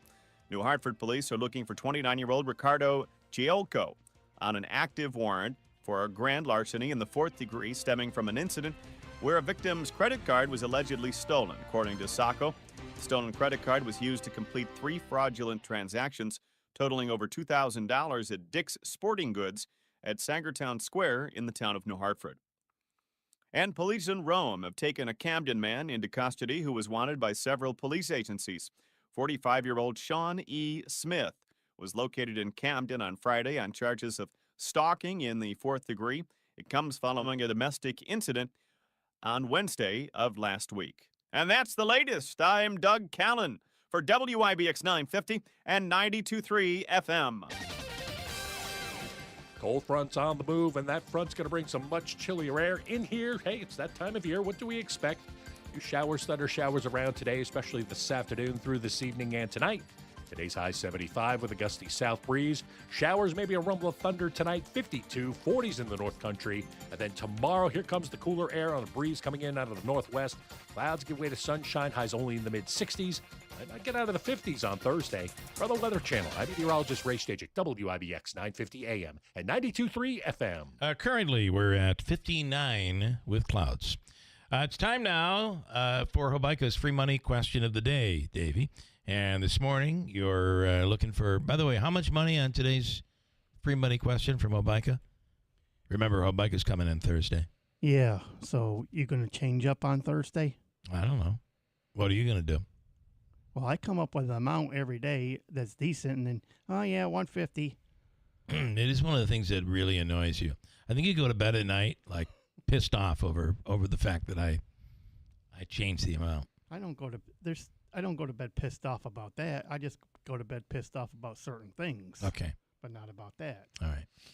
Maybe we should say PO'd, because it ended up landing 3 times here. Oh, PO'd. PO'd.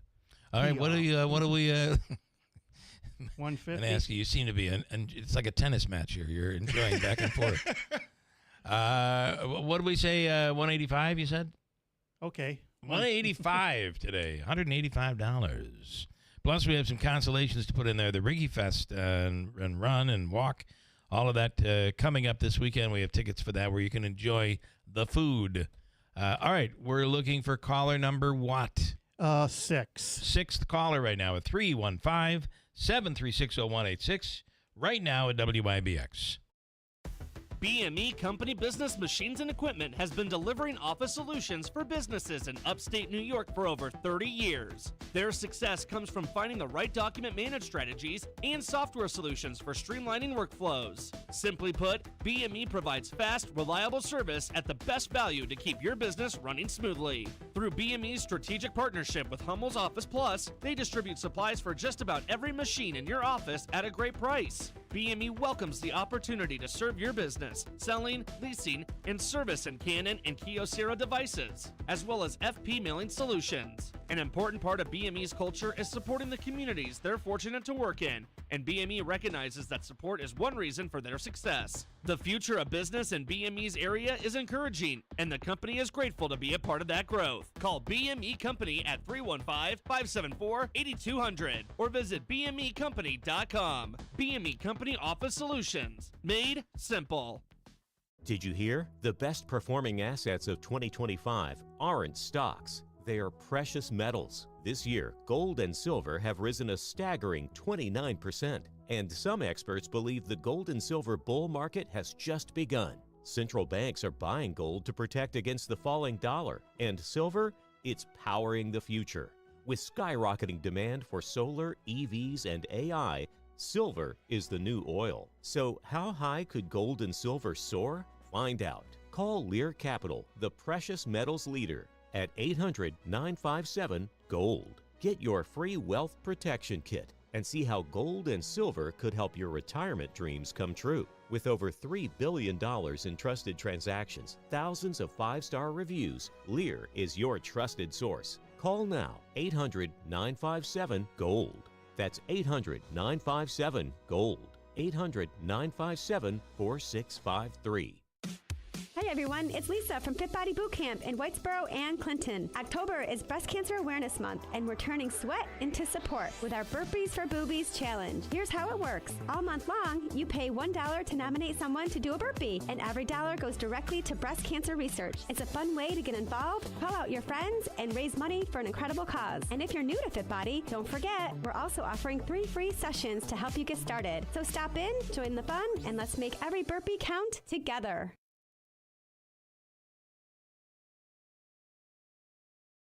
100 years. This is Keeler. Celebrating 100 years. This is Keeler. WIBX 950 and 92.3 FM. Now back to the Keeler Show.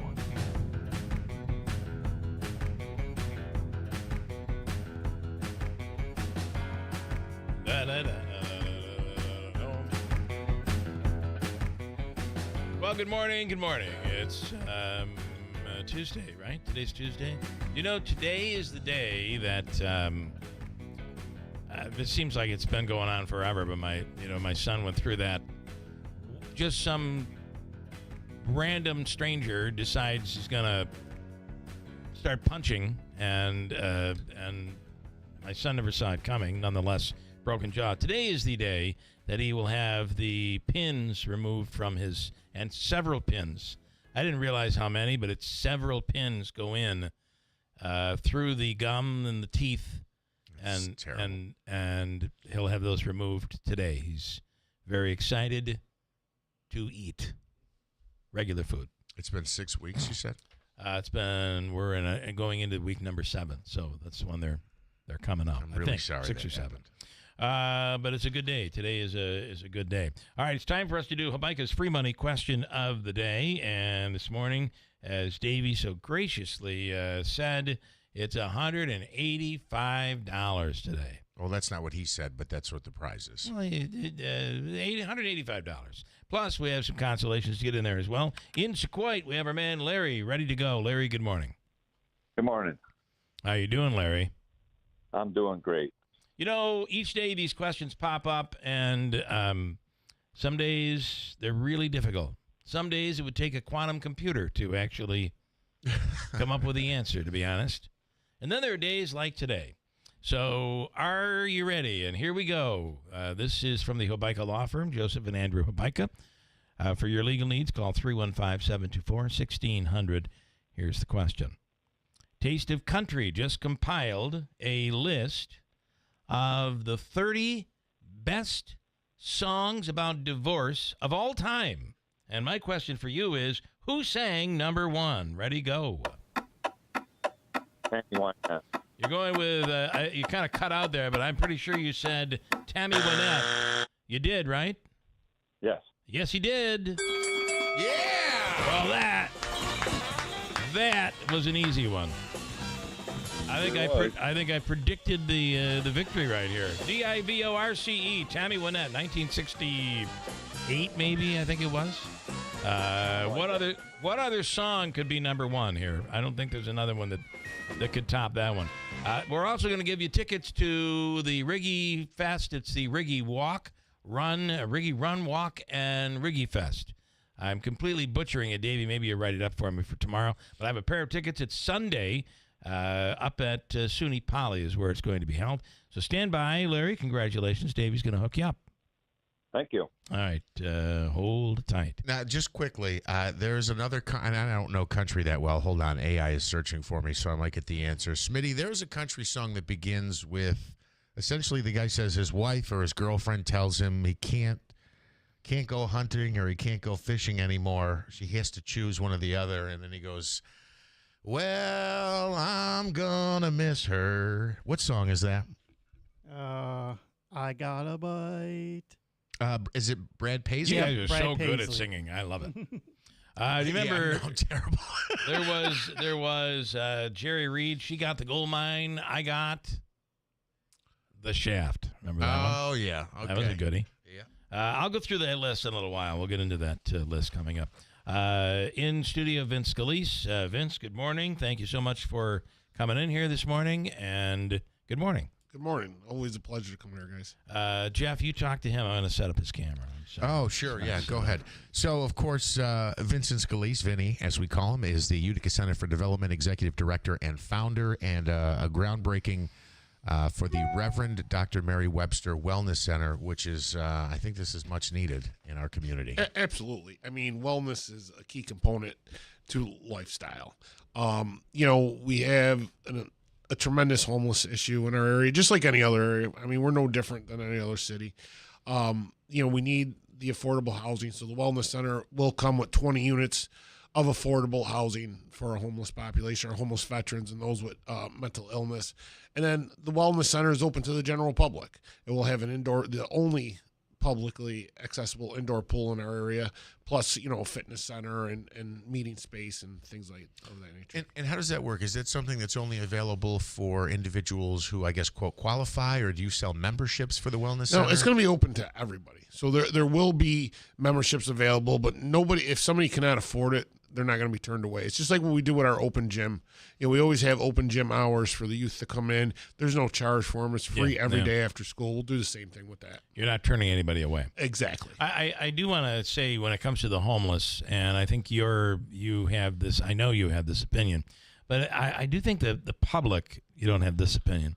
We oftentimes, you see somebody who's homeless, and unfortunately today you don't know who's telling the truth. There's a lot of that. But you see somebody in there, and we just kind of discard that person. The reality that we cannot forget is that we put them in a position to protect the country. They could have volunteered, it doesn't matter, to protect this nation.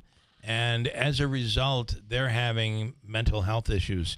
Not that everyone with mental health shouldn't be taken care of, but for God's sakes, we put these people there. I mean, we have an obligation to help these people. Absolutely. And, I tell everybody, too, and I've said it before here on the show, you can build all the housing you want. You're not going to solve the problem unless you follow through with that intensive case management. And that's what we do at the Utica Center for Development. Every single client that we serve, they're followed up for years. I mean, we have people that, still see the case manager. They've been in the program for 7 years. They're doing great. They don't need the case manager. They just come in and say hi still, but they follow through, and they keep in touch. They come back and volunteer, and help out their fellow veterans. So you have to do it because, like we said, homelessness, it's a second to third order effect. There's something that led to it. It was either the mental illness, the division of the family that led to an addiction issue, and it just snowballs from there. Is there I know that I hear from veterans who say there was a camaraderie, that there was a group, they belonged when they were in the military, and then they came out and everything had changed. Oh, and absolutely. Sometimes the families things don't work out within family, and so they lose that organization. I'm assuming that what you do offers that opportunity. Absolutely. We have a lot veterans. of what we call peer-to-peer programs. They're specifically driven to prevent suicide amongst the military population. But that's why, you need that camaraderie. I mean, I could tell you there are guys that I've been retired now for a few years that I served with over the years that I still talk to almost on a daily basis. They don't even live in the area, and we're either texting or calling each other. We could talk about stuff with each other that I wouldn't even talk with my own family about. Yeah. And it is a big change when you enter into the civilian world and, you're accustomed to a certain way of life that most people aren't. So you kind of get looked on like, what's this guy talking about? He must be crazy. Right. Where if I said it to one of my buddies, they would have been like, yeah, no, I got you. Right, right. They understand. Yeah. Can you talk about Reverend Dr. Mary Webster? Yeah, so I think everybody knows the good Reverend. She's been in our community for a long time. I mean, she just turned 80 the other day. We celebrated her 80th birthday. But she was a driving force to get me to take over this building. It all came to, she was a member of the YW back in the day when they closed the pool originally. She, led the charge to try to keep it open. They lost. Since then, the YW has downsized on their property. They just have office space on Rutgers Street now. They didn't need this big building. I had the YM Mary was pressuring me to try to get that pull open in the YM. Yeah. And we tried. We engineered it every which way you could think of. It just was not a feasible solution because it was so old. Right, You right. basically had to tear it down, build a new one. Yeah. So when I found out the Y-Dub was up for sale, me and the architects went and looked at it and we're like, well, this building is much, much better shape. Yeah, yeah. Let's get this, and we'll get the pull going. Well, it's a big building. I can't just take this 3-story building just for a pull. So we had to work into that different multifaceted use of the building, which we always need affordable housing. We only have 30 units, believe it or not, for veteran housing, and they're always full. So I needed those extra units. Yeah. And Mary would not, even when I was discouraged, saying, I don't think I can make this happen. I'm not getting the funding. Yeah. Mary was always in there, giving me a prayer and, pushing me in the right direction. So, it was just fitting to name the building after her. Yeah, nice. So this is a big move for the community and for veterans in the area. Absolutely. Like I just said, we need the housing for our veterans, but the wellness center, we treat everything as the mind, body, and soul, because that's the only way to be successful. So, we do the intensive case management. We do the spiritual. We have the church right next door to us. We have a chapel in our other building. We have the gymnasium. We need that fitness and wellness aspect, because the body feeds the mind feeds the body. So everything has to be working together. Yeah. And just what when you think about a lot of the National Guard's in the news right now, of course. Yeah. But for the reality is the National Guard has been really since the 80s has been the fighting force for the United States. People don't realize. No. I see all these activations. I'm kind of sorry I had to retire, And listen, I mean, remember the last one I had was at the Capitol, which was was amazing for you. Yeah. Explain just for what we're talking about. Was it after you had a January picture 6th? Taken Yeah. with, So my unit was deployed to the Capitol in response to January 6th. We ended up staying there a little over 3 months, and I was dared that I couldn't get a selfie with all 100 senators. Yeah. And I did, and it took pretty much all 3 months, but I ended up getting it. So. All 100, each party. It was kind of where we wish we were right now, right? Exactly. Now that the country was, we were divided then, but the fact that you could get all of these people with different ideology together, maybe you should be the president. Maybe you're the answer. But I do. Anytime you've seen the mural in my office, right? I haven't seen it. My retirement gift was I have a huge portrait on my office wall, and it's me with every single senator. All of them. Wow, that's awesome. That is incredible. Yeah. Well, listen, that's awesome. Congratulations on this, and a huge thank you for what you guys do. Thank you, guys. Thanks for having me on. I appreciate it. All right. Coming up, we'll do the news. Next hour, a bunch to get to, including in-studio Rome Mayor Jeff Flanagan. Has a proposed budget for next year, and it does come with a bit of a tax increase. The latest on Chobani, we'll get the latest from the mayor as well there. And, of course, some other questions we'll get into next hour. Also, Dr. Renee Shavat of Herkimer Diamonds. They were on in London. I could not believe it was a 2-hour broadcast. I was there for this. A 2-hour telecast in London, and they sold out all of the Herkimer Diamonds jewelry and wanted more. It was pretty impressive. We'll get to all that coming up next hour. Hold tight. It's Keeler in the morning on WIBX. Hi, this is Kira Meelan. After almost a century in business, Meelan's Carpet One is known for many things. Our commitment to customers, for example. We go above and beyond to make your shopping experience exceptional from start to finish. We're also known for quality installation. Our experienced installers are like part of the family. They've been with us for years and they do an incredible job. But one thing everyone knows us for is Karastan area rugs and carpets. And this month is National Karastan Month. Karastan area rugs and carpets offer unmatched quality and timeless beauty for your home. Many of the choices available come with a lifetime stain warranty. And with the lowest prices of the season, no interest financing, and up to $1,000 in savings, National Karastan Month is the best time to invest in new carpet or area rugs. So this month, stop by Meelan's Carpet One on Old Commercial Drive in Yorkville, across from Joe Tahan's. Where the good meal and feeling means incredible savings and financing on Karastan area rugs and carpet. From the Stanley Theater Studio, WIBX Utica, Rome. WIBX 950 and 92.3 FM, celebrating 100 years. They are mourning October 7th in Israel. I'm Dave Anthony, Fox News. And we are still fighting 2 years later, as you said. 2 years later, and they're still not here. Liron Berman's brothers are among the 48 hostages Hamas still holds, kidnapped in the terror attack that killed nearly 1,200 others and triggered the war in Gaza. And though he's hopeful about talks continuing today in Egypt on a ceasefire plan that would free all those hostages, Berman also tells Fox, until they are here, they are not yet here. So a lot can happen. The government shutdown is now on its 7th day, with Congress still in a stalemate over funding.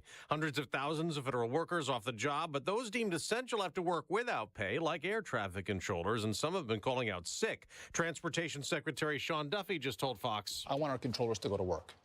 That's their job. They're important jobs. Eventually, they're going to get paid. But we got to be honest, they're humans, and they're under pressure. There are almost 500 flight delays so far this morning after almost 6,000 yesterday, in part because of those controller sick-outs. The Trump administration is going to appeal the federal judge's ruling blocking the president from deploying National Guard troops to Portland, Oregon, where protests have raged on against immigration raids. Fox's Mark Meredith is at the White House. It's unclear how long the appeals process may stretch on for and how the higher courts may rule. The confusion certainly has the president looking at other options. He told reporters on Monday he may invoke the Insurrection Act at some point and deploy the military. If people were being killed and courts were holding us up, or governors or mayors were holding us up, sure, I'd do that. Democrats in Illinois have also filed suit to block troops from being sent there, but Texas Governor Greg Abbott, a Republican, is deploying his guard to back up the Trump administration. They handed out the Nobel Prize for Physics this morning, shared by 3 scientists in the U.S. for their work in what's called quantum tunneling that's helped develop digital technology. Friday, we'll find out who gets the Nobel Peace Prize. America's listening to Fox News. The Tunnel to Towers Foundation honors the sacrifices of America's heroes. Heroes like U.S. Army Specialist Andy Keith Kingsley. Andy was part of the 82nd Airborne Division. He received various awards and decorations, including a Purple Heart. While deployed, Andy was catastrophically injured in combat. Andy and his family received a mortgage-free smart home from Tunnel to Towers. But many more heroes like Andy need your support. Donate $11 a month to Tunnel to Towers at T2T.org. That's T2T.org. I used to stand in the paint aisle staring at all those products and wondering which one actually worked. I wasted so much money on things that didn't help. Then I tried Blue Stop, and let me tell you, it works. It soothes my sore joints and stiff muscles fast, absorbs quickly, and even smells great. Millions of people already trust Blue Stop, and now I do too. No prescription, no waiting. It's on the shelf right now at Walmart. If you want real relief, choose Blue Stop and feel the difference. Blue Stop at Walmart today. Well, the attempt to stop the war in Gaza continues in Egypt with indirect negotiations between Israel and Hamas. Russia's war in Ukraine rages with talks seemingly stalled, and Ukraine's leader is upset about what they've found in some of Russia's attack drones. 4 people, including a 15-year-old girl, died during the drone and missile strike on Lviv in western Ukraine on Sunday. President Volodymyr Zelensky posting on X that the drones contained British-made microcomputers and other parts from allies, including the United States. President Zelensky wants more effective sanctions to prevent products reaching Russia's military supply chain. Russia is now the most sanctioned nation in the world, but Ukraine's leader says schemes are being used to get around those restrictions. Jonathan Savage, Fox News. Attorney General Pam Bondi will testify at the Senate starting next hour, and one issue Republicans will likely ask about. New information from the FBI that in the investigation into the January 6th Capitol riot 2021, Special Counsel Jack Smith's team tracked phone calls some GOP senators made, including what numbers they called and the locations of those answering. Senator Tommy Tuberville was among the 9 tracked and tells Fox Business. Obviously, I figured we would be somehow breached by China or North Korea, but not by your own government.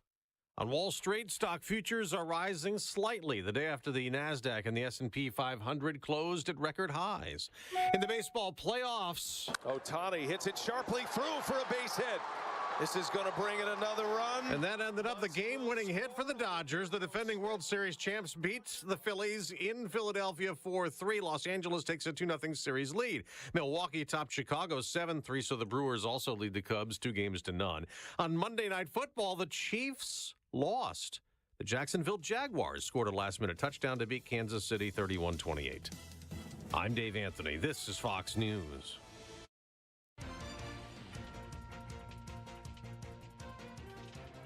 Here's the latest from the WIBX newsroom. I'm Doug Callan.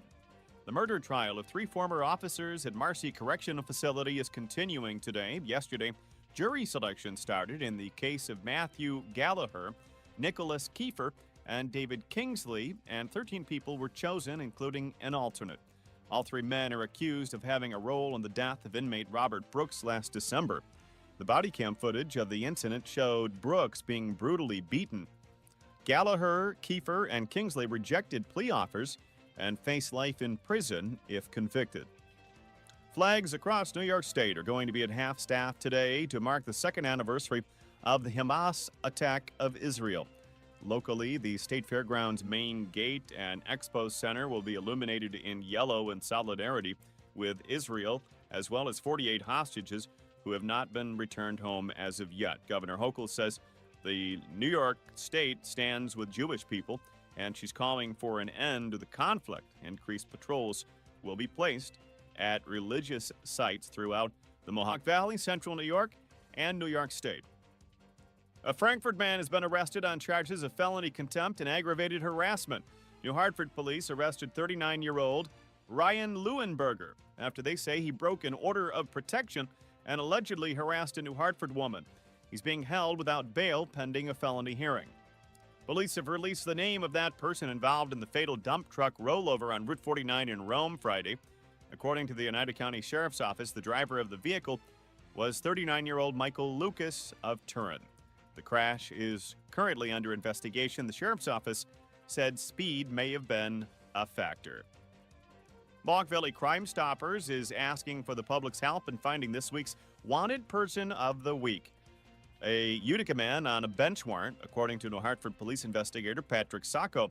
New Hartford police are looking for 29-year-old Ricardo Giolco on an active warrant for a grand larceny in the 4th degree stemming from an incident where a victim's credit card was allegedly stolen. According to Sacco, the stolen credit card was used to complete 3 fraudulent transactions totaling over $2,000 at Dick's Sporting Goods at Sangertown Square in the town of New Hartford.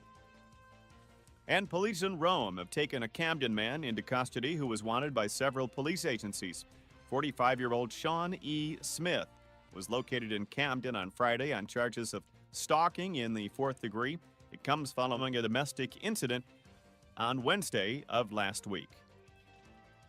In sports, Week 5 of the NFL season has come to a close. The Jacksonville Jaguars capped off the week with a thrilling last-minute 31-28 victory over the Kansas City Chiefs in the AFC battle, which was held at Everbank Stadium last night. Trevor Lawrence scored the go-ahead touchdown on a 1-yard rush with 23 seconds remaining to lift the Jags to a 3rd straight win. Lawrence passed for 221 yards, 1 touchdown, and an interception, while also leading the team in rushing with 54 yards and 2 scores. Week 6 kicks off with the New York Giants playing host to the defending Super Bowl champion Philadelphia Eagles in an NFC East showdown Thursday night at MetLife Stadium. The game will be heard here live on WIBX. The Jets host the Broncos in Sunday morning football from London, and the Bills play at the Atlanta Falcons on Monday Night Football. The Yankees are hoping to stave off elimination, trailing the Toronto Blue Jays 2-0 in the ALDS. New York is hosting Game 3 of the best-of-5 series. It's a do-or-die game. Left-hander Carlos Rodon is slated to toe the rubber in an effort to extend the Pinstripes season. The start of the NHL regular season has arrived. The Rangers are one of 3 teams in action tonight when they host the Pittsburgh Penguins at Madison Square Garden. Head coach Mike Sullivan is set to make his New York debut against his former team. And the Devils announced their roster submitted to the NHL for the start of the season on Tuesday. New Jersey elected to keep 16 forwards, 9 defensemen, and 2 goaltenders, 4 players are still dealing with injuries. The Devils open the season Thursday night. They visit the Hurricanes. And the Utica Comets open their season this weekend at home. The Comets host Cleveland Friday night at 7 and again Saturday afternoon at 3 p.m. Tickets are available at uticacomets.com. And that's the latest. I'm Doug Callan for WIBX 950 and 92.3 FM.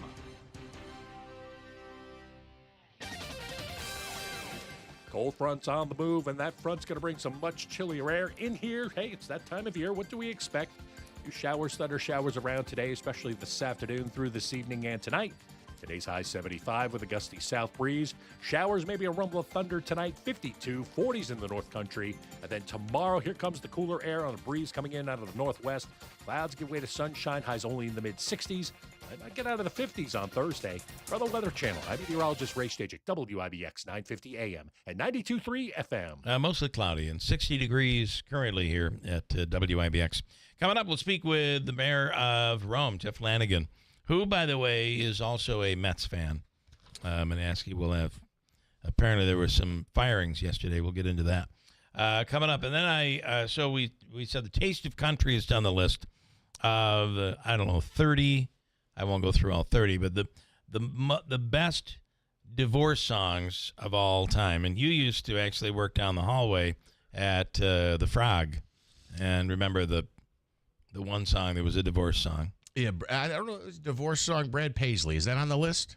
Let's see if it's on the list. Tammy Wynette, number 1 with Divorce. George Jones, The Grand Tour was a divorce song. That's number 2.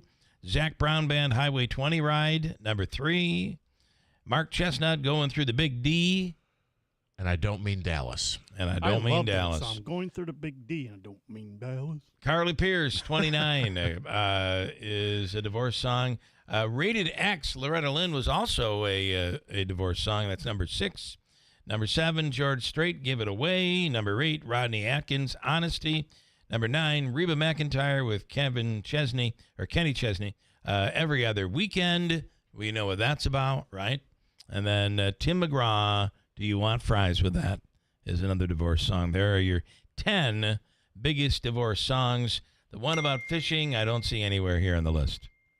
Yeah, it came out in February of 2002, which actually lines up almost perfectly with my timeline over there. The one I mentioned earlier, Jerry Reed, She Got the Gold Mine, I Got the Shaft, is number 13. Number 12. Something like that. There you go. Divorce songs. Country's perfect for divorce. Well, if you play the song backward, you get your wife back, right? I believe you do. And the trailer. People of all ages experience any level of discomfort in the knees and the hips and the back stemming from the feet. Enter the Good Feet Store, arch support specialists that really can transform your life by transforming the pain and getting rid of it. The premier arch support specialist location, the Good Feet Store. The Good Feet Store enhances the quality of life for anyone desiring to live life without the pain. And it starts with a free, no-obligation, personalized fitting. Free fitting and test walk with no appointment needed. The Good Feet arch supports are made in the USA, 100% U.S. origin materials with a lifetime warranty. Then go into your current shoes or sneakers, or you can get them there. It's a 3-step system, including strengtheners, maintainers, and relaxers. 3 categories of arch supports with varying levels of strength and support that work together to improve and maintain proper foot alignment by exercising and strengthening muscles, tendons, and ligaments of the feet. And Mark Butler, who we thought was going to be in this morning, uses them and said it really, really helps. The Good Feet Store, Commercial Drive in New Hartford. 4630 Commercial Drive is the location in New Hartford. And Steve Potty Mazda. Ricky Z says, come on down. Mazda has transformed successful race-proven technology into Mazdas that you see on the highway every single day. Save on a new Mazda lease or enjoy 2.9% APR financing on new 2025 Mazda CX-30s, CX-5s, 1.9% APR financing on new 2025 Mazda CX-50s, 70s, and 90s. You can see the dealership for details. See Rick or anybody at the dealership. And as Rick says, let's make your deal on a new Mazda, where it's always easy to do business. Steve Pawnee Mazda, Commercial Drive in Yorkville. American Lanigan is coming up next on WIBX. Mattress Express's free adjustable base promotion is on. Come on, pick out any king or queen set in the store except Tempur-Pedic and get upgraded to an adjustable base at no extra charge. You heard me right.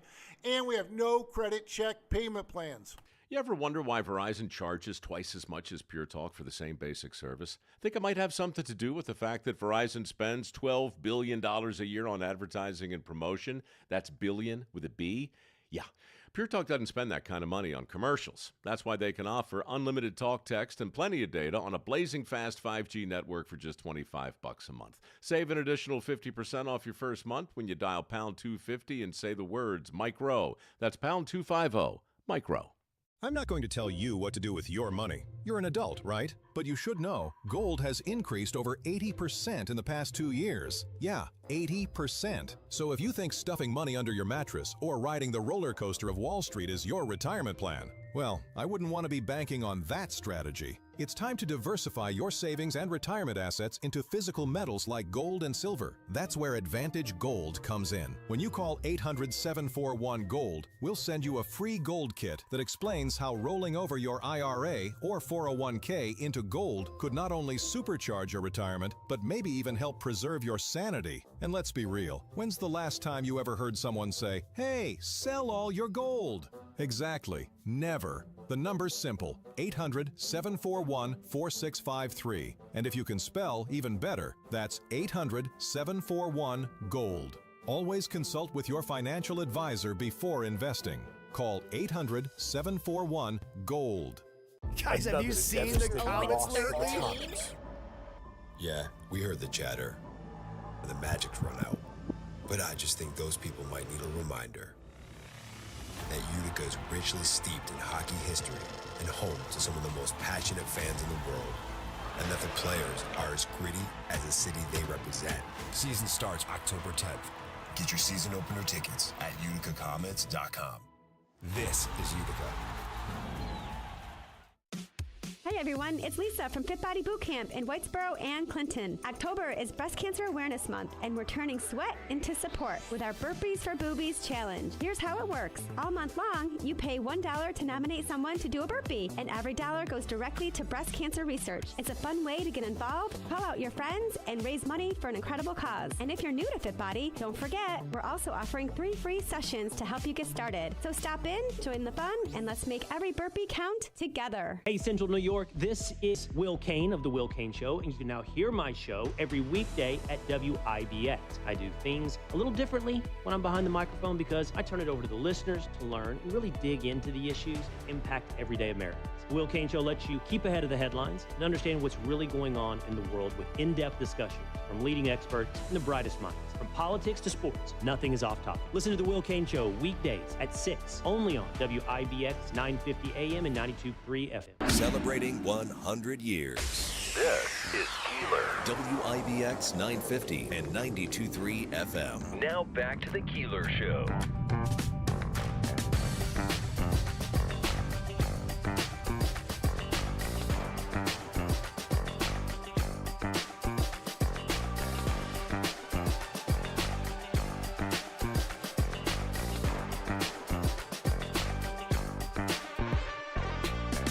All right, good morning, and I believe that in terms of the English language, I just want to talk a little bit about the history of the English language.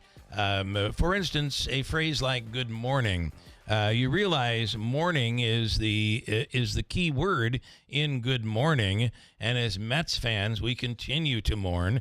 In the studio to assist us with that morning is Mayor Lanigan. What a collapse. Oh. Let's start with the Mets. What a collapse. I don't know how much longer I can do it, Bill. I know. I've been a Mets fan my whole life, and it's like, it's hard to go from at one point we had the best record in the Major League. Yeah. And then we dropped to not even making the playoffs. Did you? I got to tell you, though, did you notice Mets fans? We loved it. It was wonderful. It's kind of like being a Buffalo Bills fan. Be careful. Be careful what you say. I said that to Davey the other day when he was gloating that the Mets got beat. be careful as a Yankees fan. You never know. You could be 0-2 going into game number 3. But as Mets fans, we're very cautious. Your complaint about Yankees fans is the gloating. You have years and years of history that you can gloat about. We as Mets fans don't have that.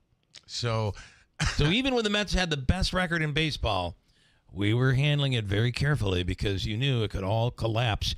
And let's not forget, it wasn't the All-Star break yet. That's the place where we begin to fall usually. And that's from years of training, Bill. We It know. is. It's training. We know not to get our expectations up high. And we have been trained. Yes, we've been well trained as Mets fans. I always like to say I've seen how this movie ends. I've seen this movie before I know how it ends. The second thing is a buddy of mine who actually works in Rome. I was actually delivering to the business that he works for, and the guy at the dock is also a Mets fan. And we were this was the final week, and I kept saying, we're not going to beat the Marlins. We never beat the Marlins in September. And as he was walking by, he's a Yankees fan and an Eagles fan. And he goes, "You're talking about the Mets?" And I go, "Yeah."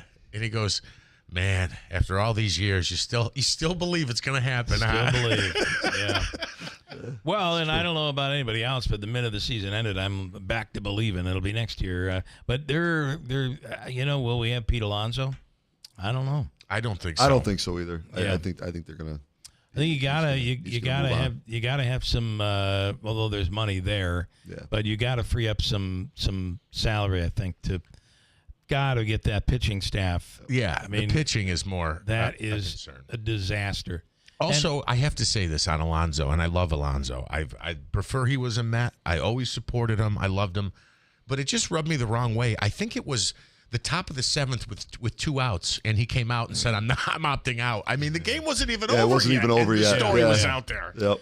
Yeah, I mean, that came out, I think the agents... I blame the agents. But again, they work for him. They're his agents. It's a bad look. He could say, let the fans mourn just a little bit before we start. Before we throw that out there. Looking at the realization that he might be gone. And then, I got to tell you, too, talk about just completely ungrounded. Juan Soto came from a place where he should remember. I mean, he didn't come from instant wealth. He became instantly wealthy. But putting out it was yesterday, Monday morning. Tweet went out first thing in the morning yesterday on X, and it was him flying, and he's on his way to, I don't know, some vacation spot. What? We're still in mourning here. Yeah. Baseball's not over. Go on vacation. Do all of those things, but don't send out. What are you sending out a tweet for that? Yeah, you don't need to put it on social media and put it out to everybody. We as fans, I know we're delusional, but we're thinking that he's still also depressed about this. Nope, he's got his money and he's off to Tahiti. He's going to go enjoy it. Yeah. Are you seeing the tweet? No. It was just a picture of the airplane taken off, and he's headed off to vacation. I just have to say, again, Juan Soto, great talent, but final week, they're playing the Cubs. It's 10-2. He hits a solo home run, and he's pimping it. Yeah, that wasn't really a way to do it. How about some perspective, dude? We're losing this game for sure, and we're probably not going to make the playoffs. Well, wasn't it the last week that he had finally hit with 2 men on, or hit a grand slam with 3 men on, whatever it was? He finally hit a home run. It had been so long since he had hit a home run with runners on base. That's a problem. That was a big problem for the Mets. Too many left on. Yeah, it was a real big problem throughout the whole season. Yeah, we get. It's also, to me, reminiscent of the decade or 15, 20 years there from maybe 05 to 2020 when the Yankees had a great offense. But like you would see them on a nightly basis. They'd score 8 runs with 6 or 7 solo home runs, and then they'd lose 3-1 the next day. Then they'd score 12 the next day with 6 more home runs. It was all their success and failure centered around home runs. How many solo home runs are we going to get today? And home runs are great, but you need to an occasional double with a guy on second helps, work an account, put the ball in play. It can't be all or nothing all the time because often it's nothing. In studio, of course, is Rome Mayor Jeff Lanigan, and you have a proposed budget for 2026. and it does come with a tax increase. Talk about that. Yes, it does. 2.59% tax increase for the 2026 budget. Budget in total went up about $3.1 million. And a lot of that has to do with the disasters you guys have dealt with. Yes, absolutely. Obviously, we dealt with the tornado. That was July of last year. Then we come into the wintertime. We get hit with, we call it Snowmageddon. We got the most snow that we've seen in 40 years. And it was kind of, and everybody's like, oh, it wasn't, it was a lot of snow, but it was really the fact that it snowed the second week of January, whatever it was. It never stopped. And it never went away. Thaw. We didn't get a thaw. It just continued to pile up on itself. And let's not forget, I think in previous budgets, we had become accustomed to light to moderate winters where, snow days weren't even being used unless there was an ice storm. And then we got hit with this. And Rome, you were right on that edge where you were just getting so much more snow than everybody else, at least in our area.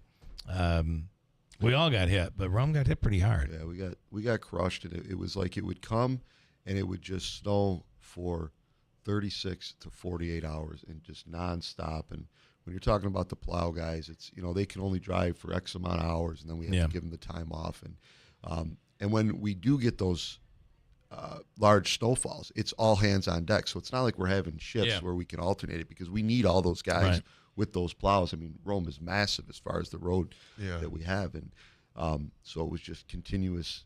We got to give the guys a 6-8 hour break, and we'll get back to it, early first thing in the morning. And, they ran their tails off to try to keep the roads as clean as they could. But the salt was through the roof. I mean, everybody, I think, between through all their salt, and our budget for salt went through the roof. It was just crazy. And then June this year, we got hit with another storm that came rolling through, and that affected a lot of North Rome. Up that way. It wasn't like our inner city like before, but so we've had quite the. Was that a tornado also? They didn't classify it as a tornado. I think they called it a microburst that came through. But at the same time, but there were tornadoes but the one that came and of course fatal. And then we had one just recently in upstate New York.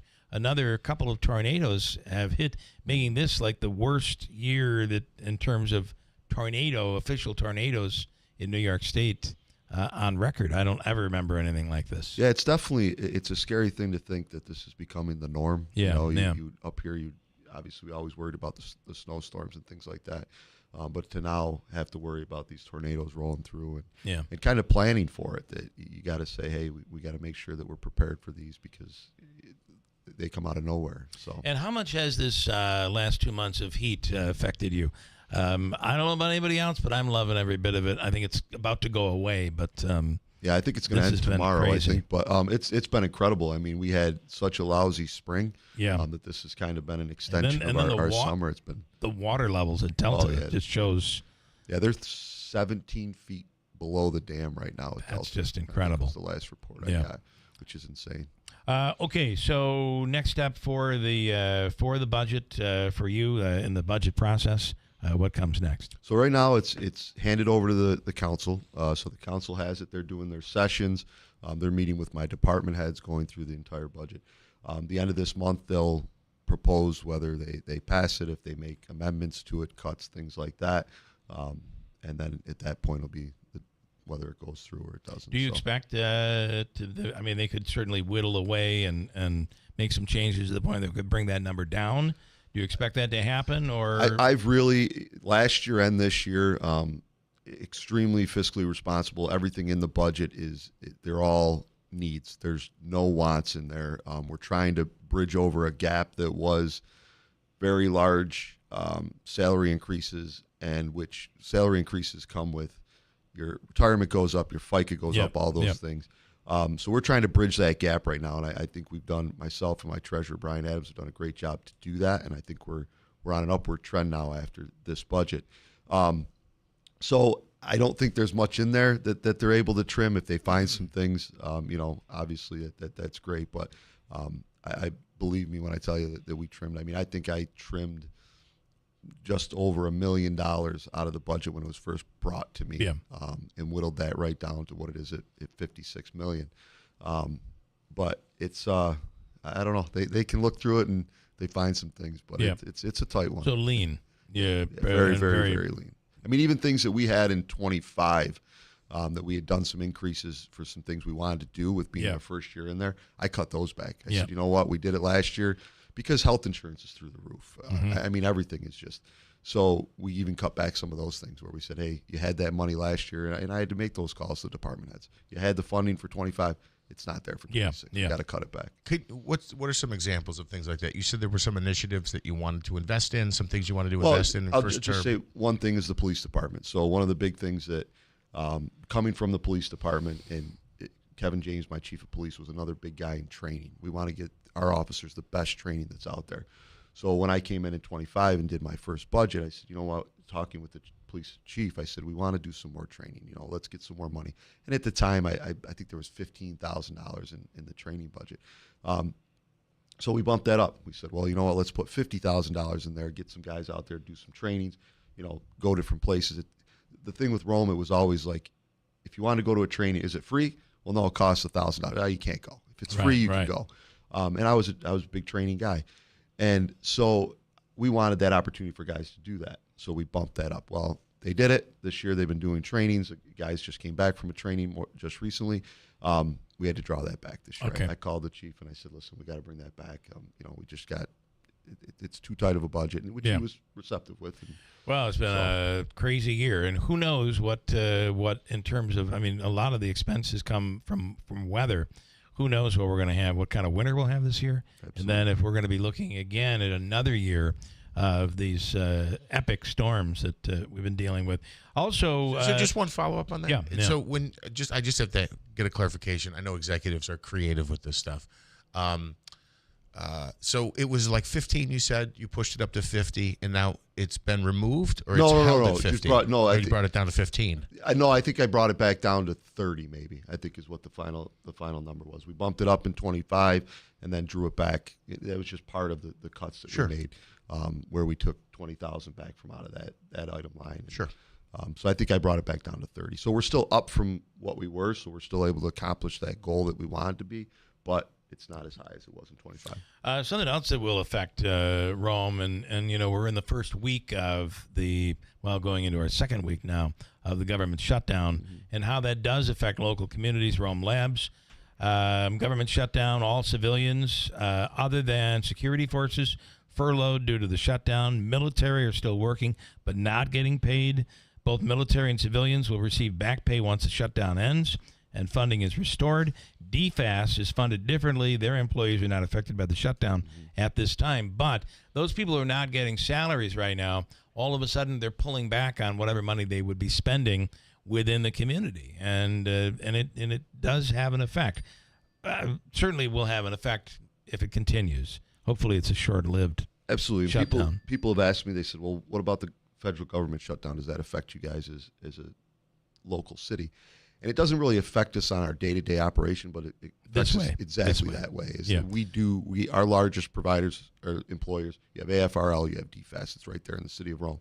Those people are going for lunch. They're getting their gas. They're shopping at our stores, things like that. So when they are not receiving their paychecks, it affects listen, us. A responsible person has money in the bank to cover for something like this.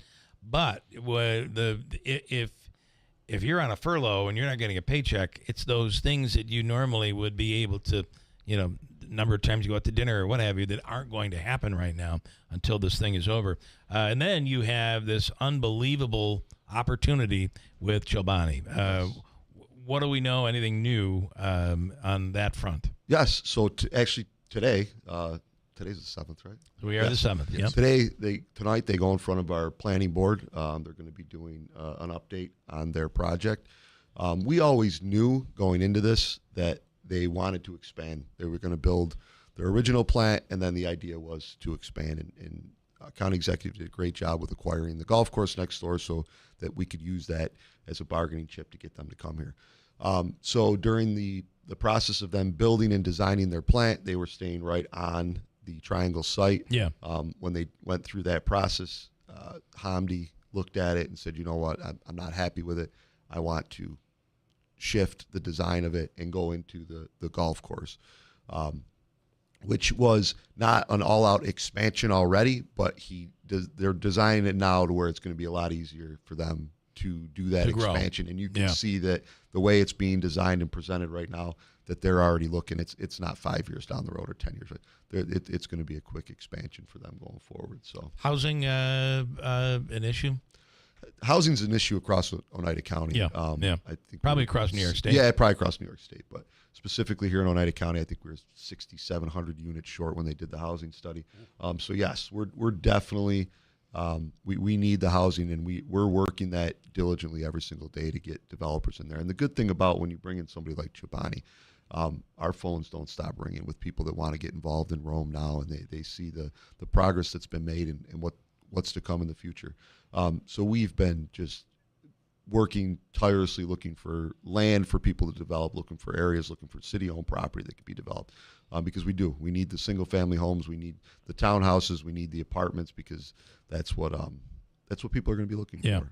I do remember a long time ago when the base closed, hearing from then Mayor Joe Griffo saying, a lot of houses here. We have a lot of houses that are now empty, but that's kind of gone away, and where we are right now it's a good problem to have. Oh, absolutely. But it's a big one. Yeah, it's a big one, because the other thing with housing is we can bring all the people we want in, but they're not overnight houses. It's not that they're going to be dropped. Oh yeah, we'll take this 100 acres, and in 6 weeks we'll have homes there. It's a process. It's going through the planning board and everything. Do you think we're okay on temporary housing, meaning hotels and motels? Because there's going to be a huge influx in construction workers. Absolutely, and we've worked with a great partner that the City of Rome has, is Bonaccio Construction, and we've talked with them with their city lofts up there, and they are going to be breaking ground soon of expanding theirs to fit that, where the construction people are coming in starting the end of this year into next year. So they're working on that side of it. Rome, we need more hotels. We're working on that. Yeah. We've got some things in the pipeline for that. We do need more hotels in Rome. So we're hoping that we'll be able to house those people that are coming in on that construction project. It's going to be massive, the amount of people flooding into Rome. That's, again, a really good problem to have, but we'll complain about the traffic. Sure we will. Sure we will. I'm sure you get a lot of calls about that. Yeah. I know I will. Yeah. So I delivered. What was the golf course? You mentioned the golf course. There's a golf course that's been removed from Rome. Mohawk Glen. Mohawk Glen. Course. Yep. So I didn't realize this, and it was for that reason, for the Chobani. Yep. Okay. So I delivered. That was part of the area when I was with FedEx. I'm not there anymore. Yeah. It was Bel Air and Bell Road, and I would go down those roads. And there were a lot of times in the spring and in the summer, I would have a delivery for Mohawk Glen. Yep. So it wasn't every day. So I wasn't down. It's toward that end of the road. It's a dead end road. It's parallel to perimeter, but there's a fence there, so you can't really access it from there. But it was just a funny thing where one day, and I was going to ask you what happened. I should have thought of that. It was part of the Chobani thing, where like I was delivering a package over there, and there was a clubhouse and golf carts and everything. And then this was like a Thursday or Friday. Maybe it wasn't that quick. Maybe there was a week in between. But I want to say like the following Wednesday, I went down the road and I was like, the clubhouse is gone. The golf carts are gone. What happened here? Yeah. And is that where they're going to build? So that's part of it, yes. So the shift has moved into that yes, property. So the shift is originally the whole campus was right on the Triangle site. And now they've shifted it where the Triangle site is about 350 acres. The golf course, we'll just call it 150-acre parcel. So total of 500 acres. So originally they were staying on that 350 with the idea of expansion going on to the golf course sometime down the road. When they designed it, now what they did is they shifted the campus, and now it's more of a sideways. Okay. And they went, with doing that, they went on to the golf course. So they're now actually building where you saw where the clubhouse was, where the maintenance garage was, things like that. Mm-hmm. They're going off into that. Which opens the door for possible expansion down the road. Yes, and you could see where, if you look at the design plans, which they go in front of the planning board tonight, but they're out there. Sentinel did an article on it, posted the design plans now. You can see where they're building it, where you can already tell that their next leg of expansion is already designed in that process, and it'll be real easy for them to do that. And it's amazing to look what's going on in Verona with the United Nations they're doing it without, boy, we got to get that. We got to raise the money. We got to get one more loan. We got to. They don't have to worry about that. I feel like sometimes I've contributed to that process. You should get your own wing over there. I might have. I might have. And then here, Chobani is using money on hand to build this. That's a good company to bring in. Absolutely, and it's great to see them work because it's really they don't worry about those things. They don't say. I mean, we have developers, and there's absolutely nothing wrong with it, but it says, hey, here's our timeline, but we need to hear about this grant that we're applying for. We need to wait. Okay, we didn't get this round. We got to wait till next round, and things get pushed off. Yeah. Which is fine. That's how a lot of this operates. But with Chobani, you see that they're not like very that. fast. They are absolutely. This is what we're going to do, and now we're going to totally shift. Yeah. Which delayed a couple of months, but that's okay. 'Cause it was a good, good delay. So. Okay. Anything else? I do want to ask about the Brown situation. If there's any update, anything we can get into about that. I mean, you're planning to take this to trial? Yeah. So it goes to trial in December, and other than that, really no comment. I let the lawyers handle it. One comment that you did make publicly is that you feel the video will set the record straight, and you feel the video will show you in a good light. I don't remember the words that you used, but listen, I am an advocate that the video will show your innocence. I think is how you worded it. The video will show whatever was said after the incident by Mr. Brown was a total exaggeration, and that's what the video will show. Okay, and that's what. All right. So no plea deal here. You're going all the way. Honestly, I saw that they said that I declined a plea deal. Me pleading guilty to the charge is not a plea deal. That wouldn't be a plea deal. So when they said I declined the plea deal, there was no plea deal. It was me plead guilty to the harassment second charge. And there's no difference if I take that or go to trial. So that's okay. Very very interesting, but good things despite that. Yes. There are a lot of good things that are. Yeah, I don't let that stuff happening. kind of that's way in my rearview mirror. I let that stuff be handled. I'm concerned about the community moving forward and the progress that we've made in 20 months, and it's continued to be a great thing. And one last thing, are you preparing for this year? Are you preparing for a hard winter like last year? We're preparing for it. I hope it does not happen. Okay. Obviously, within the budget, we made sure that we had enough funding in our salt budget and things like that, overtime budget for our guys, and but we're hoping that doesn't happen again. Okay. Good stuff. Mayor Lanigan, thank you so much. We thank appreciate you so it. much for having me, guys. Quick break. It. Talk a little bit about Herkimer Diamonds. Go all the way to the other end of our region. Coming right up at WIBX. Guys, have you seen the comments lately? Yeah, we heard the chatter. The magic's run out. But I just think those people might need a reminder that Utica is richly steeped in hockey history and home to some of the most passionate fans in the world, and that the players are as gritty as the city they represent. Season starts October 10th. Get your season opener tickets at uticacomments.com. This is Utica. You ever wonder why Verizon charges twice as much as Pure Talk for the same basic service? Think it might have something to do with the fact that Verizon spends $12 billion a year on advertising and promotion? That's billion with a B? Yeah. Pure Talk doesn't spend that kind of money on commercials. That's why they can offer unlimited talk, text, and plenty of data on a blazing fast 5G network for just $25 a month. Save an additional 50% off your first month when you dial pound 250 and say the words Mike Rowe. That's pound 250, Mike Rowe.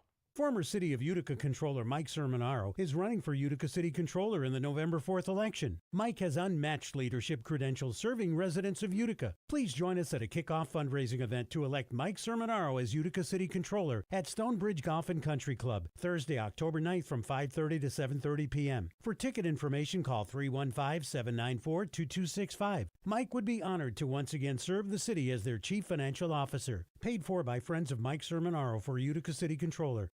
This message comes from Viking, committed to exploring the world in comfort. Journey through the heart of Europe on an elegant Viking longship with thoughtful service, destination-focused dining, and cultural enrichment on board and on shore. With small ships that bring travelers closer to the destination, there's more time to explore. And every Viking voyage is all-inclusive, with no children and no casinos. Discover more at Viking.com.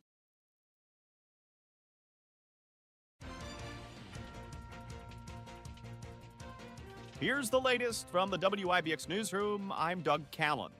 The murder trial of 3 former officers at Marcy Correctional Facility is continuing today. Yesterday, jury selection started in the case of Matthew Gallagher, Nicholas Keeler, and David Kingsley, and 13 people were chosen, including an alternate. All 3 men are accused of having a role in the death of inmate Robert Brooks last December. The body cam footage of the incident showed Brooks being brutally beaten. Gallagher, Keeler, and Kingsley rejected plea offers and face life in prison if convicted. Flags across New York State are going to be at half-staff today to mark the 2nd anniversary of the Hamas attack of Israel.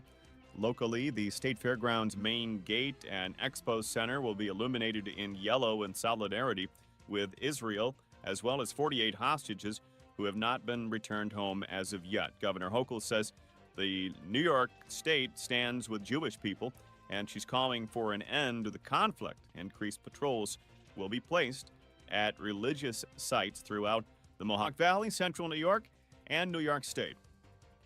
A Frankfort man has been arrested on charges of felony contempt and aggravated harassment. New Hartford police arrested 39-year-old Ryan Leuenberger after they say he broke an order of protection and allegedly harassed a New Hartford woman. He's being held without bail pending a felony hearing. Police have released the name of that person involved in the fatal dump truck rollover on Route 49 in Rome Friday. According to the Oneida County Sheriff's Office, the driver of the vehicle was 39-year-old Michael Lucas of Turin. The crash is currently under investigation. The Sheriff's Office said speed may have been a factor. Mohawk Valley Crime Stoppers is asking for the public's help in finding this week's Wanted Person of the Week. A Utica man on a bench warrant, according to New Hartford police investigator Patrick Sacco. New Hartford police are looking for 29-year-old Ricardo Giolco on an active warrant for a grand larceny in the 4th degree stemming from an incident where a victim's credit card was allegedly stolen. According to Sacco, the stolen credit card was used to complete 3 fraudulent transactions totaling over $2,000 at Dick's Sporting Goods at Sangertown Square in the town of New Hartford. And police in Rome have taken a Camden man into custody who was wanted by several police agencies. 45-year-old Sean E. Smith was located in Camden on Friday on charges of stalking in the 4th degree. It comes following a domestic incident on Wednesday of last week. And that's the latest. I'm Doug Callan for WIBX 950 and 92.3 FM. Cold front's on the move, and that front's going to bring some much chillier air in here. Hey, it's that time of year. What do we expect? Few showers, thunder showers around today, especially this afternoon through this evening and tonight. Today's high 75 with a gusty south breeze. Showers, maybe a rumble of thunder tonight, 52, 40s in the North Country. And then tomorrow, here comes the cooler air on a breeze coming in out of the northwest. Clouds give way to sunshine, highs only in the mid-60s.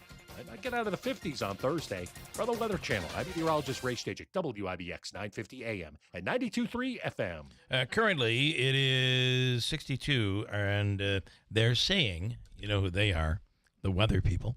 The weather people are saying that in 19 minutes, let's see if they're right. In 19 minutes, we'll be getting rain here in Marcy. That's just my latest alert. You know, I wonder, sometimes I think we have a hard time predicting tomorrow. How are we in the next 19 minutes? You think we can predict it? You think we can do it? We'll find out. The only ones paid to be wrong more than 50% of the time. It's meteorologists and youth baseball umpires. Let me go to Herkimer Diamonds right now. The Herkimer Diamond Mines.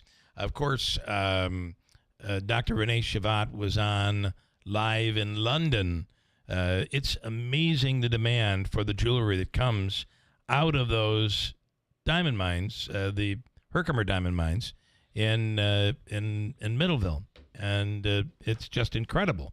And to watch the reaction of Europeans like we did last week is really spectacular.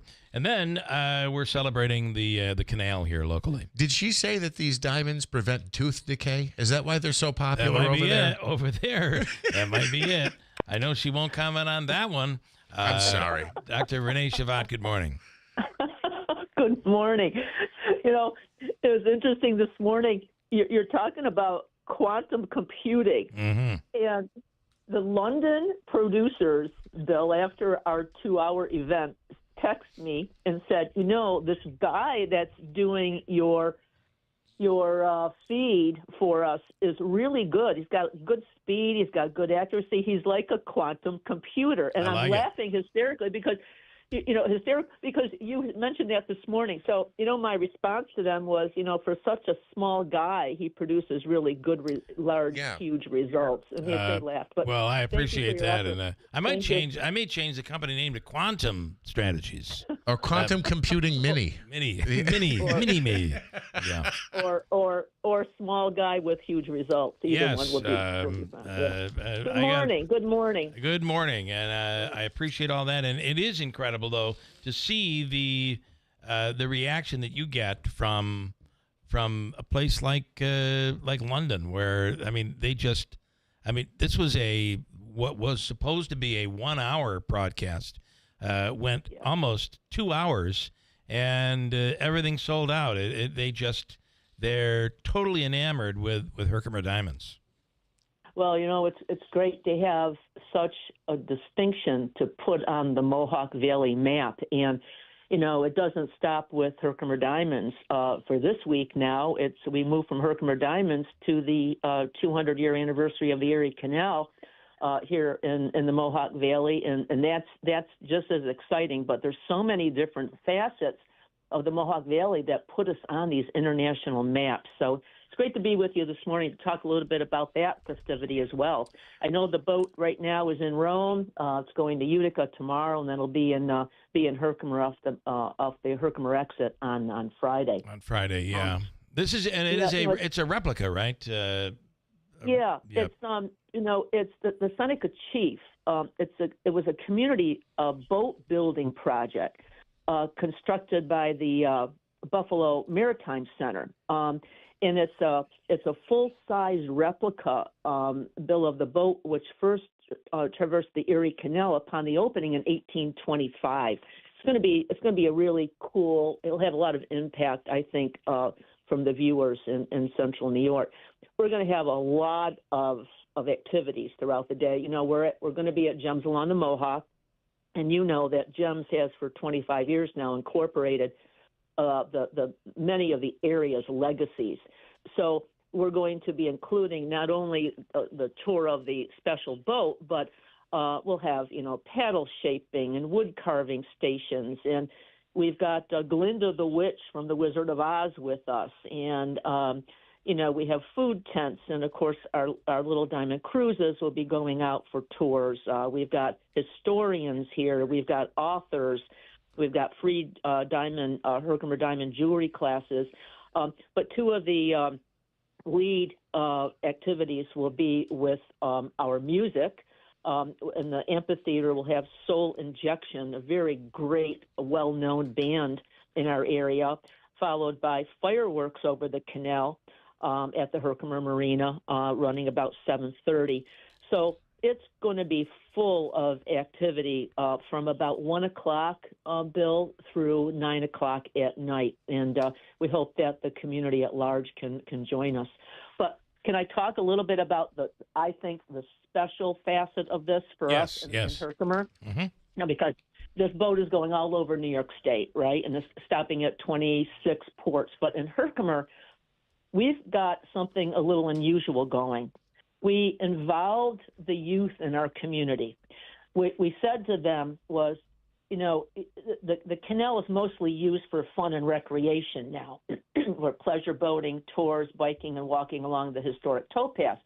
But its history was about movement on a massive scale, right? Moving people and goods and ideas across the country. So we turned to the kids the fourth graders in all the local schools, because fourth grade has, as part of their curriculum, the Erie Canal. Yes. And we said to them, can you imagine what the Erie Canal would look like 200 years from now? How will it affect our lives, our communities, our world in the future? They could create their vision in any form, a song, a poem, a photograph, a story, an essay, whatever they wanted to do, whatever their imagination dreams up. And we got over 155 submittals. Wow. From Herkimer, Mohawk, Ilion, and Frankfort Central Schools. So part of our welcome ceremony, which is scheduled at 1:30 on Friday, will actually award 3 sets of prizes to 3 sets of students. They never submitted individually. They submitted in groups. So there's quite a few of them coming. Yeah. I just think it's so cool, Bill, to give all the kids. That is awesome. And when you think about the fact that the canal has played such a great part of the history of the United States, it really did. I also find it very interesting when you look back. We see all the controversies today. There are people complaining about traffic in Rome and jobs in Rome because Chobani is going to be taking all the jobs and it's going to cause traffic. They complained about the hospital downtown. There was, I don't know if you realize this, Utica played a big role. Rome played a big role in the construction of the Erie Canal. Do you remember the big banner that back in the 1800s that read "No Canal Downtown"? There was a huge controversy. Yeah. But there was. I mean, it was called what? Clinton's Ditch. Yes, there's still a sign as you enter Rome. It says Clinton's Ditch. The criticism of the governor and people saying this was just a big waste of money. And it shows that we as a country aren't that much different now than we were back then. Well, when you think about it, when it opened, when Joe Grippo was mayor, yes. I ran the Erie Canal Village, so I know a lot about Rome. Right. But the Erie Canal was hailed as a symbol of a very exciting progress in New York, but that progress was not seen as universal, right? As you just clearly stated. It displaced a lot of people. It permanently impacted the ecosystem of New York State. So, right now they're taking a look at, using white pines as a great tree of peace from Buffalo to New York. We're going to be doing a lot of ceremonial things that embody the theme of commemorating the Erie Canal and celebrating community. Yeah. And trying to eliminate some of those negative impacts that it was had on the people of the Long House, as they call it, right? Right. The Native Americans. So, I think it's a distinctive resource today when you fast forward. Yeah, there's no doubt.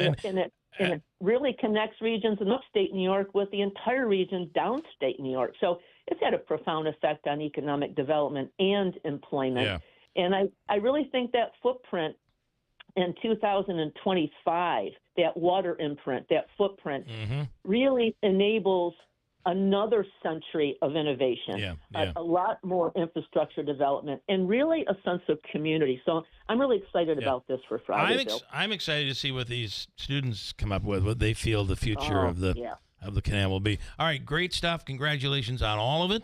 And of course, it'll be from Rome to Utica, down into Herkimer, celebrating all this week, and Friday in Herkimer. Dr. Renee Shavat, thank you as always. And thank you. And go Yanks tonight. I know you're a Mets fan. Well, I'm rooting for some comeback. I'm rooting for the Yankees tonight. All right. Okay. In the meantime, feed your son. Yes, I will do that. He can eat real food starting today. He's really excited about it. So, all right. Thank you, Renee. For him. Thank you. Bye. Thanks. Dr. Renee Shavat. A couple things to hit on. Do you want to add anything? Just that the Yankee Stadium is the greatest stage for playoff baseball. It is. Other than Citi Field, I would argue. And the Yankees, to me, have always been, who's the villain in Star Wars? Darth Vader. They are the big, bad, mean one. And when they're not in it, the playoffs aren't the same. Even though I root against them, I want them to be there to root against. Ratings are not the same. So go Yankees. Without the Yankees. A couple things. Falcon Clinic in Washington Mills has accepted new patients really since its existence. And But they really had a deluge of people this year. So they put a pause on accepting new patients. They're bringing in a new physician, a new provider, and the hope is that'll be done very soon, and they'll be accepting new patients soon. Feel free to reach out to the Falcon Clinic, Dr. Shemileski, Dr. Zielinski, other physicians all under one roof at the Falcon Clinic in Washington Mills. Also, portions of today's program brought to you by River Hills Properties. And you know, it's all about service. We talk about Andrew and his work up here and on the Gulf Coast of Florida. It's all about that service that starts from the very, very beginning until the end of the process. All about relieving the stress. When you get, when you sell your home through River Hills, it is like you get a team. You do. You get a team that works for you. River Hills Properties. Call today at 315-896-1009. Nobody sells homes like River Hills Properties. From the Stanley Theater Studio, WIBX Utica, Rome. WIBX 950 and 92.3 FM, celebrating 100 years. He got his hand caught in the cookie jar.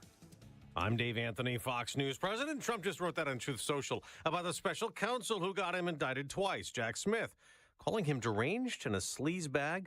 Reacting to what the FBI is now saying Smith did, investigating the January 2021 Capitol riot, tracking Republican senators' phone calls. It should shock, it should outrage every American. Senator Ron Johnson was among those tracked, along with conservative organizations. He just told Fox Business. It's not the Republicans that are a threat to our democracy. It's President Obama, it's President Biden, it's the radical leftists that have served and support them. Attorney General Pam Bondi may be asked about all that at a Senate hearing set to start in a few minutes, and she may also talk more about the push to send National Guard troops to more cities to fight crime and protests over